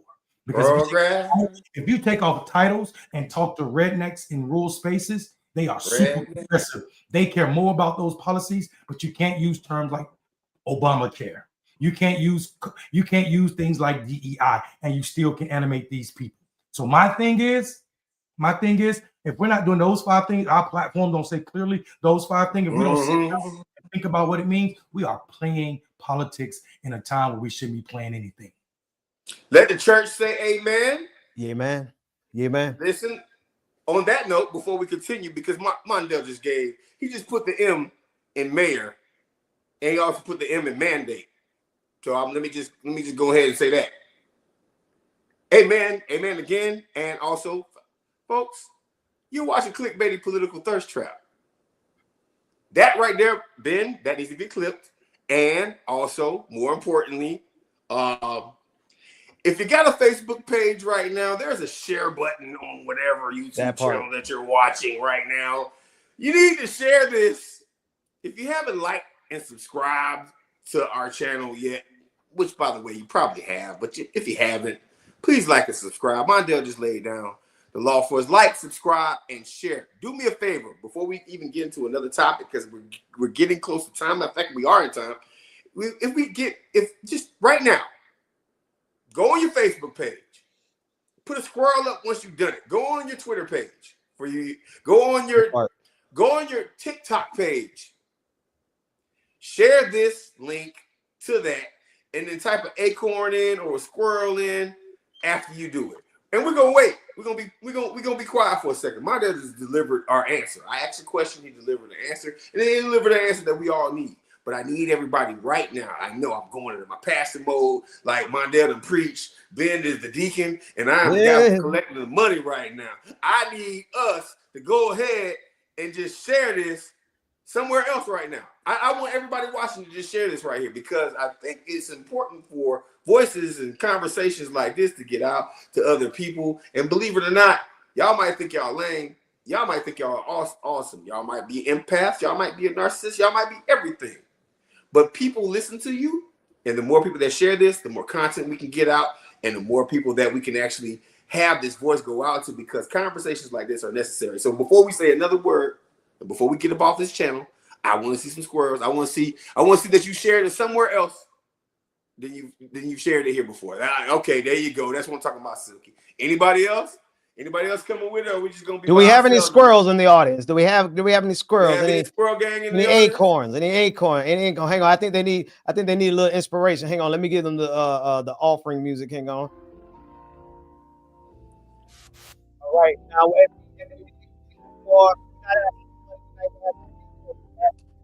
any squirrels? You hear that? You cut it out. No. There you go. There you go. There you go. We need to share it. I know we ask quite a bit, right? We always ask. But thank you to every single person who is sharing, liking, subscribing, and tell other people about it. Y'all go to work. Most of y'all got jobs. If you don't have jobs, you got a baby daddy, you got a baby mama. Like, go ahead and tell them about what we're doing right here, because it's very, very, very important. Thank you, Lorraine. We really appreciate that. Mondale, I do want to give you props for what you just said, because you gave an adequate answer to what I asked you. What are we going to do? Right, you laid that one down, bro, and I appreciate it. I was waiting on Bougie Barbie. Bougie Barbie set me up. I thought she was going. They were going to enumerate all 5 of them. I was going to put all 5 of them on screens. I was excited because you were putting that down, man. But I was definitely. So does Ben want a communist revolution? No. I wouldn't mind one. Well, I tell you why. I want a kingdom revolution. Oh. Kingdom of God economic system is far more radical than communism could ever be. Don't get me wrong, Karl Marx was certainly in the spirit. He was anointed. He tapped into something that was universal, galactic, and cosmic, something that transcends humanity. His mathematics was 100% correct. But he just didn't go far enough. I have a whole series on the Kingdom of God economic system. There needs to be a kingdom revolution. Now, my politics are very simple, because I don't think I even have a term, or there's even a term created for what I believe in, because what I believe in is very simple, and there's no, like, there might be a term, but I haven't heard anybody use it yet. Follow Black people, because white America will be better when they do that. Can I echo that? Because one thing I know about the Kingdom of God system is that it is based on the least of these. And wherever you find the least of these, the investment in the least of these is literally what is needed to help everybody. Everybody. It's an economic, it's mathematical, just basic sense. If the top gives to the bottom, it matriculates up to the middle, and we all get better. Who is at the economic bottom of every economic strata in the United States of America? Black people. Put your money in Black people and watch Blackness bless everybody. Why? Because y'all messed around and made us the bottom of the least of these in the United States of America. Now, I know I want to make the only caveat I'm going to give here is that we have a very diverse homeless and unhoused population that's growing astronomically in the United States of America. That homelessness, that unhousedness is multicultural. And so the true least of these now transcends just Black people, but it still includes Black people because of the lineage and the economic debt that y'all owe to us. So put your money in Black folks, put your money in workers, and put your money in the unhoused, and watch how it's the same thing back in 2007, 2008, Marcus. If they had bailed out the people, the banks would have automatically been bailed out. The economy would have automatically been bailed out. So they want to prevent us from putting the money, like God says, into the hands of the least of these, because they, honestly, they are spiritual wickedness in high places. I don't even want to give them the benefit of the doubt of explaining what their economic rationale is, because at the end of the day, their economic rationale is destructive. This is why who's a former secretary of the of Treasury for Clinton, short man, only man shorter than me. What's his name? Damn, he's shorter than you. Yeah, no, he tiny. He like 4 foot. I can't think of his name. Somebody put in the chat. But he wrote a book about saving capitalism from itself. When you engage in capitalism and when you engage in neoliberalism, it is automatically a death sentence to your economy in the long run. You have to put your money in the poorest people in your system to see your system continuously grow. Hey man, it's wrong. It's wrong. Like I want to just point this out. Rahm Emanuel is one of the major factors in why Obama made that decision. That's right. Michelle Obama stopped liking Rahm because Michelle was like, hey, you know what? We should bail out the people. Rahm was like, nah, we should bail out Wall Street. Understand something. What did Rahm do after Barack got out of office? What was his first job? No, it was not mayor. He was a lobbyist, wasn't he? That's my trivia question for tonight. What was Rahm Emanuel's first job when he got out of the Obama administration? Somebody answer that. My trivia question for the night. I'm looking for chat responses. I'm looking for chat responses. I want to see somebody come up. Some chat response. Hang on, let me get it. I think Ben answered it, didn't he? No. He wasn't a lobbyist first? No. When he got out of when Rahm Emanuel left the Obama I remember being mad about it, but I can't remember the position. What was his first job before he ran for mayor of Chicago? That's the trivia question for the night from Marcus. I mean, it should be obvious. Who loves Rahm the most? Oh, I don't know where you're going with that one. I don't want to answer. I don't know. Who loves Rahm the most? Rahm became an investor, a trader for Wall Street. Rahm was a banker. Oh, somebody got a black magic. That's right, black magic. You got a black magic? Absolutely. Well done. Rahm's first job, Rahm was an investment banker when he ran for mayor of Chicago. And then people ask the question, why South Side Chicago? Why West Side Chicago was still in the same economic predicaments that they were in before and after? Why he was more willing to put pieces of money from the city budget that everybody pays taxes for into police departments and into downtown within the loop. And by the way, listen, I know Chicago very well. My company's in Chicago. Chicago is a city that I love. My grandmother lives there. I have many family members that live there. Southside, stand up. 95th and Vernon, stand up. All y'all folks down there, I don't mean folk like that, so don't get mad at me if y'all watching. But all my folks in Chicago, all my people in Chicago, stand up. What I mean is this right here. Rahm is being considered by establishment folks to be a voice still. Y'all remember for a couple of years, Rahm went away. Rahm was not around for a couple of years. You remember that? He was quiet.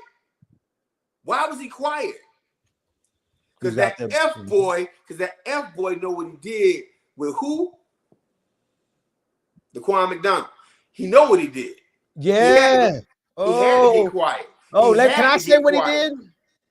He had to my get God quiet. Almighty. How many was 17 shots, wasn't it? 16 shots in a cover-up, baby. 16 shots in a cover-up. And a cover-up. And he covered it up just long enough for him to get reelected. And then when he got reelected, he went through turmoil. Why? Because black folks was like, how you gonna do that, bro?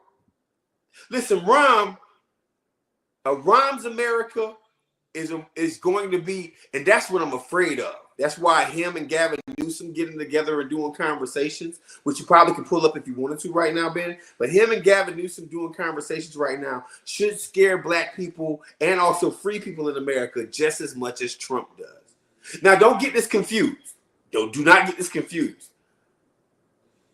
Will black people be more accessible to the White House? Yeah.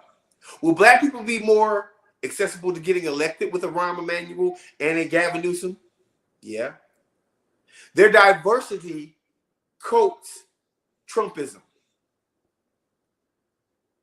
They will be able to deal with foreign powers a little bit better because they're not on that same level. But we have to be realistic about what's happening. And the reason why I say that is because it's on us, free-thinking people, to choose who's going to fight against Trump on a one-on-one.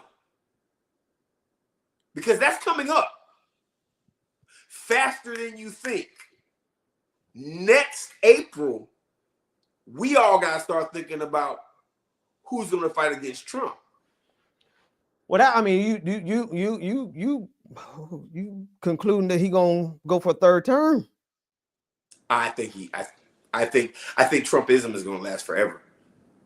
Now we're gonna bury that. Excuse me, Lord. We're gonna have to figure out something. I've seen it. God gave it to me like this yesterday. There is going to come a time shortly where MAGAism is going to feel like a fever dream, where people are going to be running away from it. They're going to be embarrassed to have ever been associated with it because we have to thoroughly destroy them so much. Partly is they're destroying themselves right now. How right, long did the Third Reich half the work they're doing to themselves right now?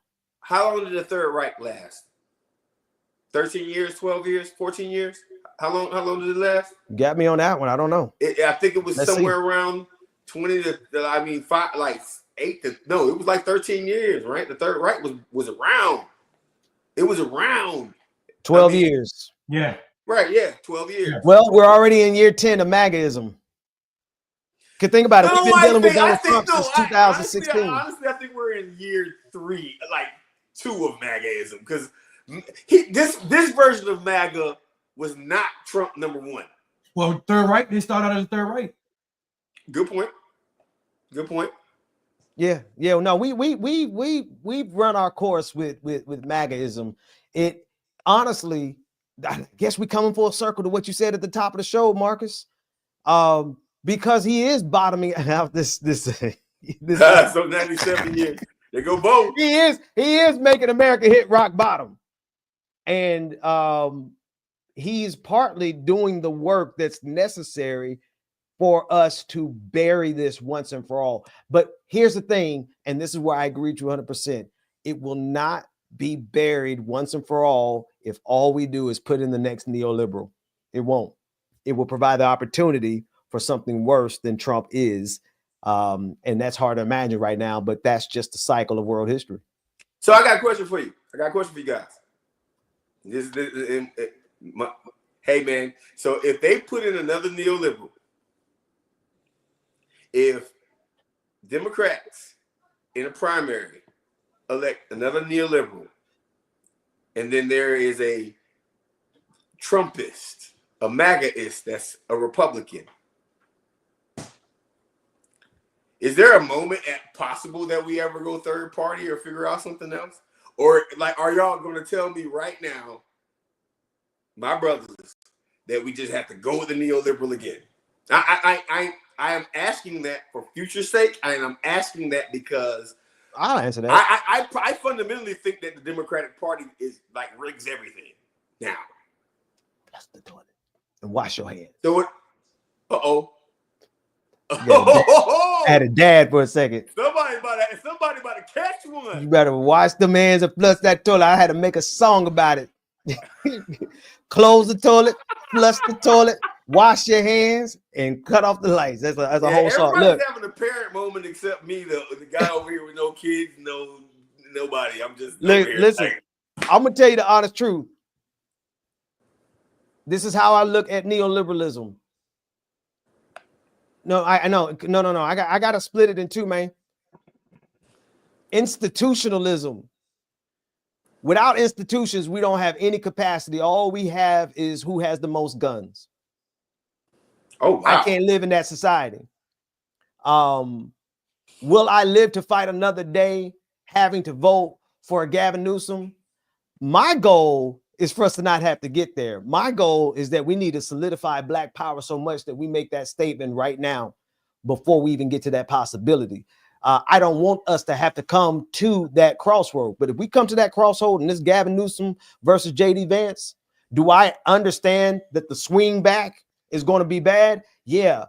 But to have 4 years of actual institutions still in place where these next 4 years is going to be the destruction of all institutions, including the institution of voting. Let another 4 years come after that. MAGA is here permanently. There is no coming back. I don't think we can allow them to get in 4 years of this mode of MAGA where they destroy every institution that we could possibly live to fight another day. I think it's checkmate. Mondale, you all right, man? Yeah, I got allergies. I'm stuck on. I'm over here. I was laughing. Somebody said I should be on the Supreme Court. Man, I'll be fighting with Thomas on that court every day. They'll kick me out. I'll be barred from the Supreme Court for punching the justice. But listen, go ahead, man. You know what I would do though, Marcus? I would try to convince every Black person in this country to go vote in the Republican primary so that we can have our pick of a Republican that's not MAGA versus a neoliberal who's going to set up the next MAGA.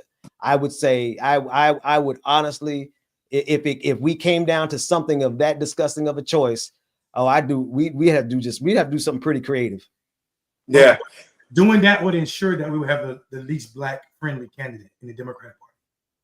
In the Democratic Party? Yeah, if all the black votes were not participating. Why do we have to settle for Democratic friend? I mean, black friendly. No, no, I'm not settling. That's not what I'm settling for. I'm saying he's saying if we did that move. Yeah. Oh yeah, no, I get you. Yeah. My idea is progressives need to take over the primary process in general. That's my scene. And because the Democrats do a horrible job of turning out their voters anyway, 20-some% of the voters, all we need is a little bit more of progressive voters to go to the primary, and then we have a road. Okay. Imagine how powerful it is we go to the convention with 4 less than the number needed to win or them not having a majority or enough to win. What do you know what the role will be about in the platform if progressives showed up with that kind of power? But I do want to say this real quick though, fellas. I kind of need us to end the show because I need to share something with y'all. I definitely want to do that, but can we end on something positive? Better.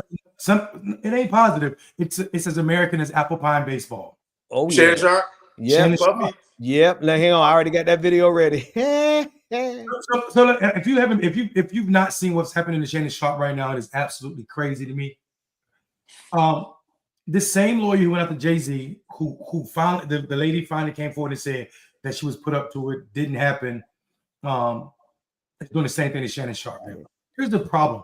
Shannon Sharpe had crazy text messages that he released of this woman texting him.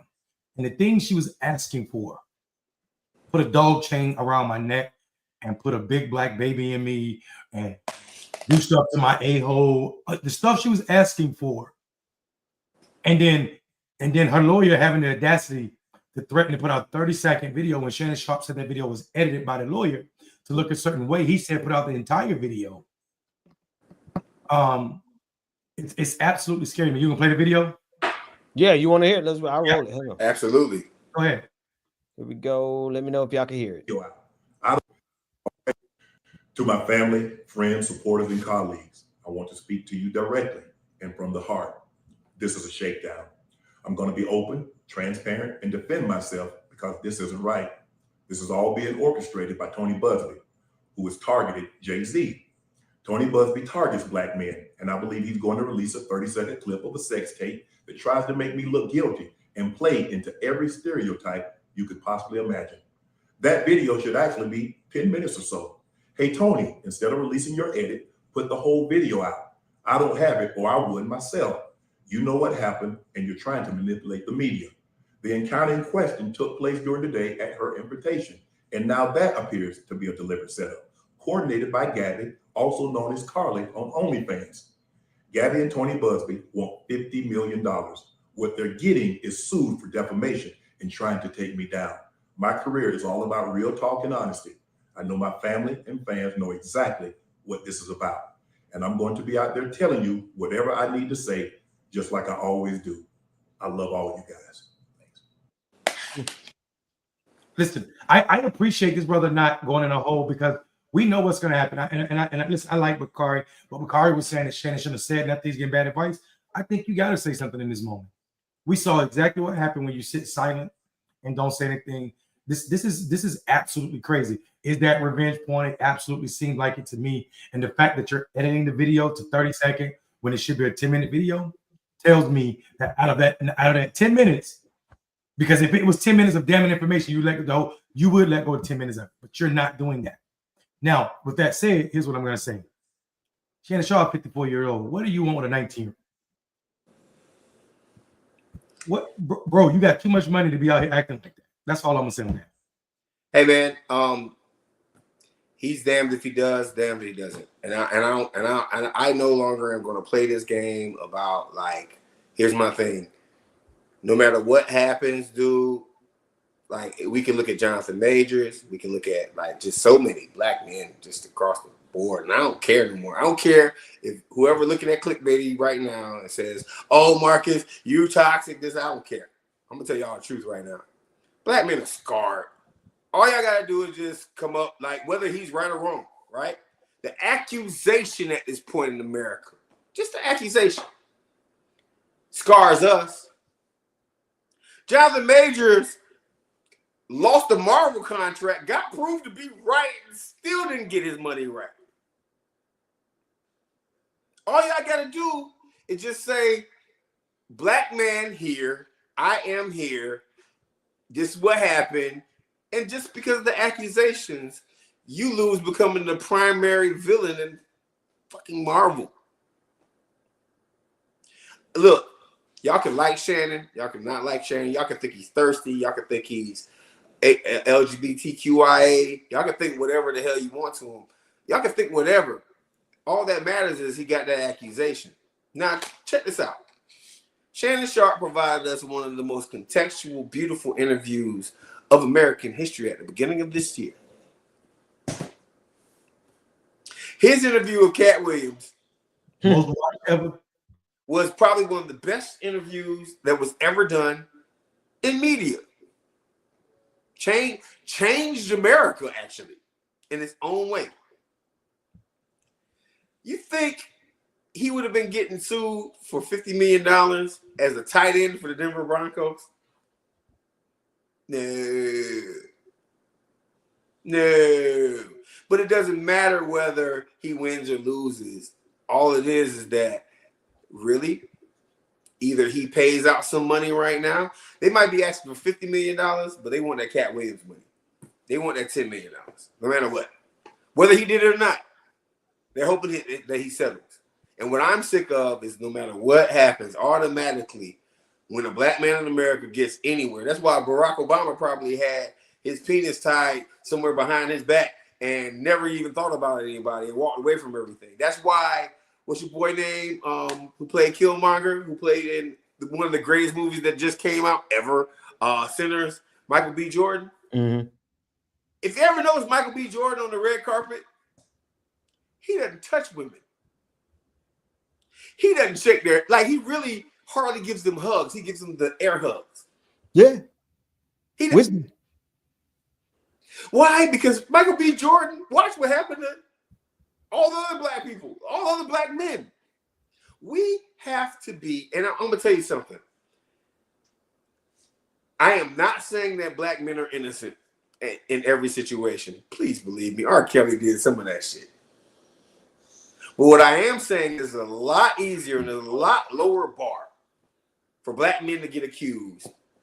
Matter of fact, you know what's funny, fellas? Mondale, Ben, you know what's funny? What's that? I couldn't even say what I'm saying right now 3 years ago, 4 years ago. You weren't even allowed to defend black men in public. That's how bad it is for black men. Y'all might not want to say that. I'll say it. Cancel me. I'm going to say something. But, like, that's how easy it is. And I'm not sitting up here saying that this man is innocent because we don't know everything that happened. What I am saying is that I promise you he done already lost some money just because of the accusations. And I also said this right here. A lot of the accusations that came out against Oprah, a lot of stuff that came out against Oprah. You think Oprah lost a dime? No. No. And it's not a black woman, black man thing because I believe Harvey Weinstein was the worst out of them all. And he's still making bread off his old movies. But we ain't going to talk about that. We ain't going to talk about that. So I'll let y'all boys have it. I think this, I think the simple fact that all you have to do in America is literally just point a finger at a black man and say, that, like when you point the finger, as soon as that finger goes like this, boop, game over. Mondale, you done went through it. Ben, I don't know if you went through it or not, but I know for a fact that me and Mondale done went through it publicly. And it sucks. All right, I'm done.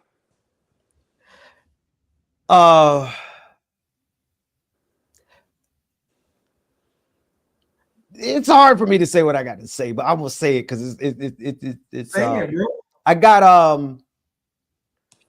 I get it. I get it on every level. But at some point, you gotta be willing to control your dick.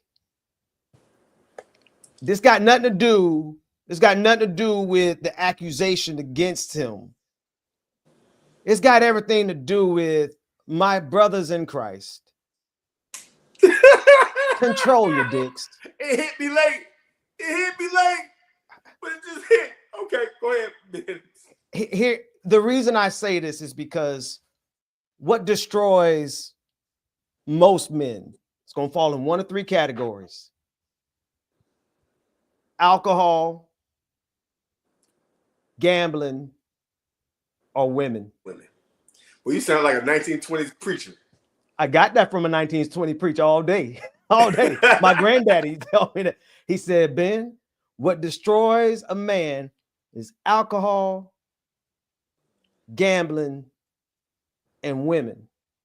Now, it's a little easier for me because I wasn't tall enough to get all the women I wanted to get. It was a little bit easier for me. So I got a little bit of privilege here. Like, you know, I had to work a little extra hard. I had to have like really good talk game, which is why I'm such a great speaker now. Cause I used to snag some really beautiful women for my height. You know, Shannon Sharpe, he said something on his show. He said, I know why some of the ugly dudes, they so smart because they ain't out there getting all the. Shannon is built like a Greek god. Got the women throwing everything at him every second of the day. He can get anything he absolutely wants. Brother, a 19-year-old? I don't care if it's legal. Black men control yourselves. Barely. Barely. Barely. And I ain't saying this on no prude stuff, because I get it. Oh man, the greatest thing on God's green earth is a sexy woman. God bless America. All that good stuff. Fellas, control. Close the door. Hey, but hold on, but there's a first off, absolutely, I'm not disagreeing with you, Ben, but I have a fundamental problem with one thing. The fingers get pointed all the time. Across the board. You know what?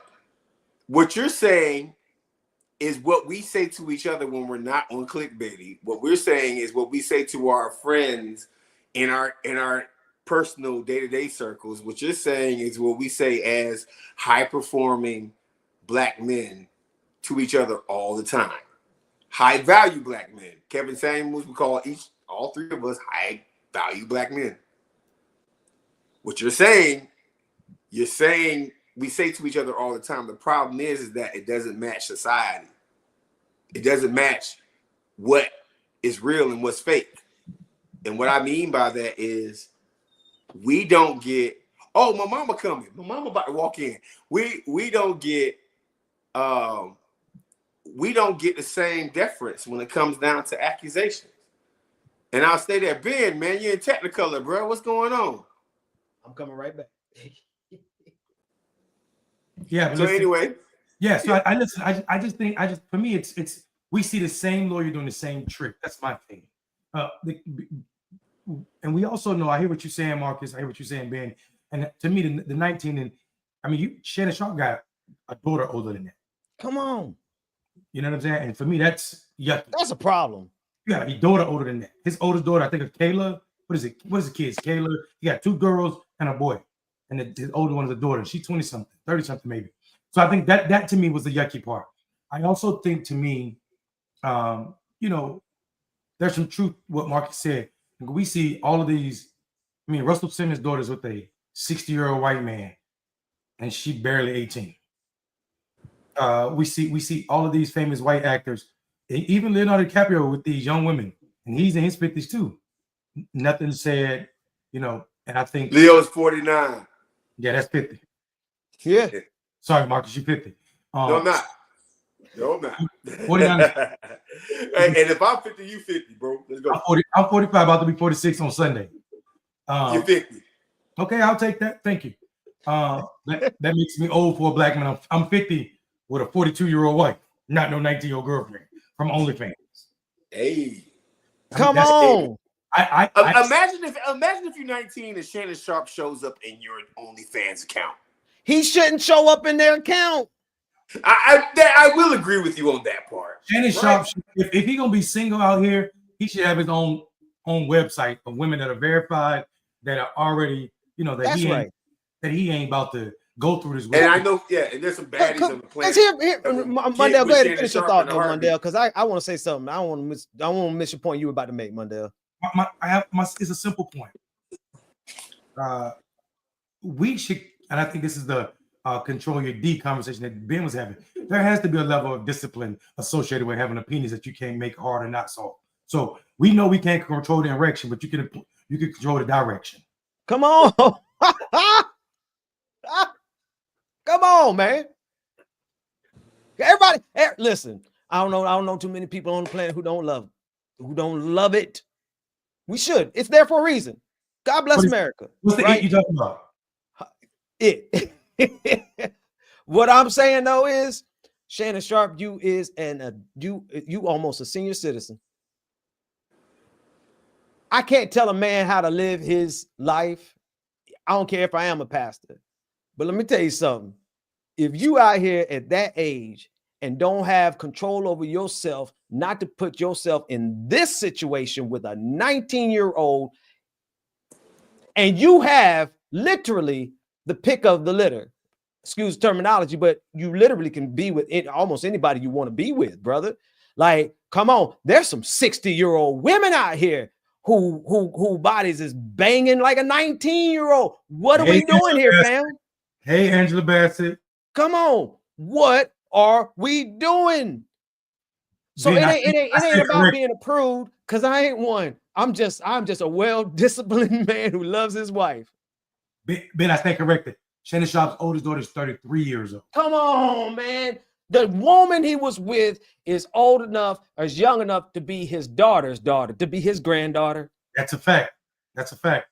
You should not be a person out here, and it's not even about influence because he got so much to lose. I get all that, and I don't want to set the improper expectation. I do think the more you have to lose, the more you need to walk circumspectly. I'm gonna use my church. Ben, I don't date 19-year-olds. I don't date anybody in their teens. That's not my thing. But I do have a legitimate question for both of you gentlemen. What's that? As married men, what's the youngest can a guy go? To me, I don't date anybody younger than any of my oldest niece. Anybody older than your oldest? And how old is your oldest niece? You know what? I'll say like this. It depends. 30-something. It depends on how 30, old you are. 30-something. So for you, you gotta, for Mondale, you gotta be in your 30s. All right. No. For me, you can't be nothing. I'm married. Hello. You ain't about to walk me to no point. All right, yeah. Okay, so but what Paul was that mule, that stubborn mule over there, Paul, in the north end of the field. No, listen, the oldest, I dated a woman who was 16 years older than me. She was 46, I was 30. That's a good age to do that at. Okay. You know what I mean? So if you're 46, you with a 30-year-old, it's a little sketchy, but it's all right. I think it's a little doable. So I got a question. But if you're 30 and you date someone 16 years younger than you, first off, Marcus, Stewart put some math in the screen. I think I heard Malcolm X say it before. He's talking about your age divided by 2 plus 7. What if you 20? That's gonna be a bad situation. You with a 17-year-old. What if you 19? So I think 18 and above off top. But like, here's my issue. Like, the unfortunate part about it is I've met 22-year-olds who are more mature than 40-year-olds. And I've met 40-year-olds. Like, I'm not going to date them, but I've met these people. I'm talking about men and women. Like, I've met human beings that had their life together. So my question is, like, legitimately, my question is, like, when does age, right? Like, age, and then who gets to determine this? You dig what I'm saying? If the American government says that somebody needs to be 21 to drink, I can't front 21 and over. But if you 56, 52, dating a 21-year-old, it's kind of icky, right? That's just culturally icky to me. But on the same token, it is what it is. I want to know what they sitting around talking about. Yeah. Well, besides her want to be in the dog chain and him to. That's what they talking about. Well, I guess that's what they got in common. Dog chains. And she sent that man a picture, and she said, "Man, she sent that man a picture." She said, Silky, like, take that Silky. She said, "Look," she said, she told that man, Well, talking about her ass must 25,000 per cheek. And also it doesn't help that Shannon's been running around advertising the pill to get sure. Shannon Sharpe. I need black men across this country to control the direction of the erection. Come on. Not just because you want to prevent yourself from getting in trouble. That's a good reason. But not just because of that, but simply because for the sake of self-control. Just because you can don't mean you should. Come on, man. I don't put this expectation on black men because I think we have to walk so narrowly to stay out of trouble. We do. I just think black men, the world need us to show up in a different light than just being chasing tail. And I know we do far more than that. But in moments like this, it's kind of like, bro, you're 54. You got the world is your stage. You can do what you want to do. And you're choosing for this to be a core element of your public presentation of your life. That I got a problem with. Bougie Barbie said, exercise, erection, protection. Amen. Sounds like a condom. And so people ask for us to give some. It's true. It's true. Oh, man. Listen. Somebody asked for us to leave them what they could be doing over the next week to get us. There's nothing more important right now in this moment than protecting or practicing exercising erection protection. Erection protection through erection direction. That's an important thing. So listen. And hey, hold on, man. As a single guy on here, this is what I'm gonna say. I just want grown people who don't who don't break your heart and who don't mess around with your spirit and your energy and may be able to pay their own bills and have like a decent job and have like common sense and not screwing 90 other people at the same time. That's what a normal, if as a single man getting into a relationship, I just don't want like all the extra bull BS. Now, dealing with a 19-year-old, there ain't nothing for me to talk about.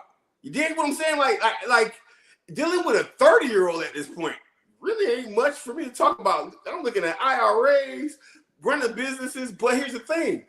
They're 28-year-olds, 25-year-olds, even 24-year-olds that might know what the hell they're talking about and can hold down a conversation. Intelligence, maturity, and here's the next thing. When y'all were single, and I'm not gonna be nasty about this, but when y'all were single, were y'all checking IDs? When I was single, yes, actually a couple times, yes. I appreciate that question. Okay, all right, no, check this out. Every time. I understand when you get into a relationship or when you get like, okay, you know what? Matter of fact, before they signed that little document that that I know Mondale had when before I lay it down, like you gotta sign this document, right? I know he had one. I had one too, right? At one point. My thing is this right here, right? Like the maturity level is gonna show, right? The problem that I have with Shannon is Shannon, you know for a fact that he was dealing with somebody immature. You know for a fact a long time before you sleep with somebody, this person might call me out on whatever I said in these statements. You know for a fact that doesn't have an age to it. That has a character to it. And a lot of people at 19, 20, 21, 22 haven't developed their character yet. And they're not people of character.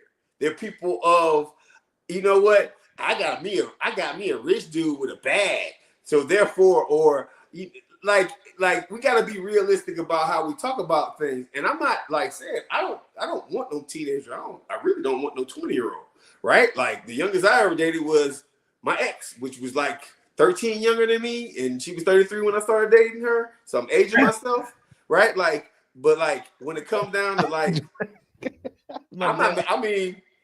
I'm the single dude here. You know, you dig what I'm saying? I'm not robbing the cradle and stuff like that. But on the same token, I would be remiss to say that there are people who are able to handle their business as grown people at young ages. And I mean, like we would not be keeping it real. but there is a limit to that. Like I think 23 and younger with no maturity, nah. I would say 25 and younger. 25 and younger. Yeah. If you over 30, you really shouldn't be messing with nobody under 25, man. Because it's too close. It's too close. If you're over 30, you should be. No, I disagree with that. If you over 30, because you anybody under 25 is so close to being 19. It might be a little different, right? Say it again. If you're over 30 and you're messing with a mature 24-year-old who then graduated from college, works in your job, you've dealt with her for a while or him for a while, that might be one thing. And you know what? These cougars don't care either. See, one thing I'm not going to do is let these women off the hook at all. Yeah. Because these cougars, they like to get them young. Let me tell you something. They will go after a 20-year-old. Like I want to say one not thing. Not playing with me. Matter of fact, we gotta keep it real. Wait a minute. I was 22. It's not a gender thing what we're talking about. This is like a maturity thing that we're talking about. I was 22. She was 38. So you're right. Wait a minute. Hey, Rock, I feel violent. No, I'm just. But you know what? You might see men can't talk about that. Yeah. If we're gonna be this nuanced conversation, men can't talk about when they get violated or taken advantage of as a young person. It's just power dynamic of it all, man. I respect the sister. I appreciate that sister who said, "Don't just make this a black male thing." I certainly don't. And it's not that I don't care about white folks and white men, but black folks, black men, come on. Y'all know the score. Y'all know the time. And then also go beyond that. We just holistically, man. Sex is this. How many people get out of this thing without being assaulted in some form or fashion? That's because people cannot control. That's fair. So Ben, here's what I'm going to say to you. At 32 years old, 33 years old in the armed forces, you can join as a boot camp recruit, right? At 17 years old, you could join as a boot camp recruit in the military, in our United States military. So you have said 32-year-old and you have said 17 or 18-year-old who go through boot camp, right? Let's just say 18, right? They start dating. They meet up. They do whatever. They're both in the military. They're both the same exact rank, right? Yes, there is an issue of like taking advantage of somebody, but legally there's no problem. We're going to keep seeing this. We're going to keep seeing this no matter what. And I'm not condoning it. What I am saying is that like jobs, life, things happen. And am I condoning Shannon Sharpe? No, because that was a bit much. 50 plus to 19, bruh. That's your granddaughter. Come on, man. That is your granddaughter. That's your granddaughter. That's your granddaughter. We should leave it. We should leave this conversation at that. That's your granddaughter.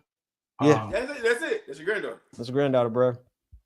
And we need him. Hey, bro. We need you to. We Shannon. You have power in the black community that needs to be leveraged for good, bro. Don't make it. Remember the sex tape he dropped on his own, the audio, right?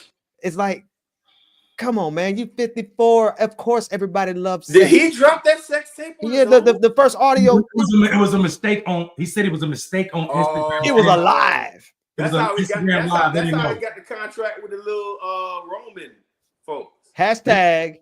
That's your granddaughter. That's your granddaughter. Good night, folks. Anyone who want to say good night? Who want to call it? I think it's been a while. Love you. Mean it. Good night. That's all I got. Don't get off. Trap squad, trap squad, trap squad, trap squad, trap squad, trap squad, trap squad, trap squad, trap squad, trap squad, trap squad, trap squad, trap squad, trap squad, trap squad, trap squad. Hey, clickbait. clickbaity, political. Yeah, thirst trap, trap squad, squirrel squad. Our mission is critical to speak the truth to the masses. We here for the fight. We ain't started, but we here to finish it. Sick and tired of seeing the privilege, take advantage of the weak and the innocent. So we let our voice be heard every single weeknight. Unapologetic.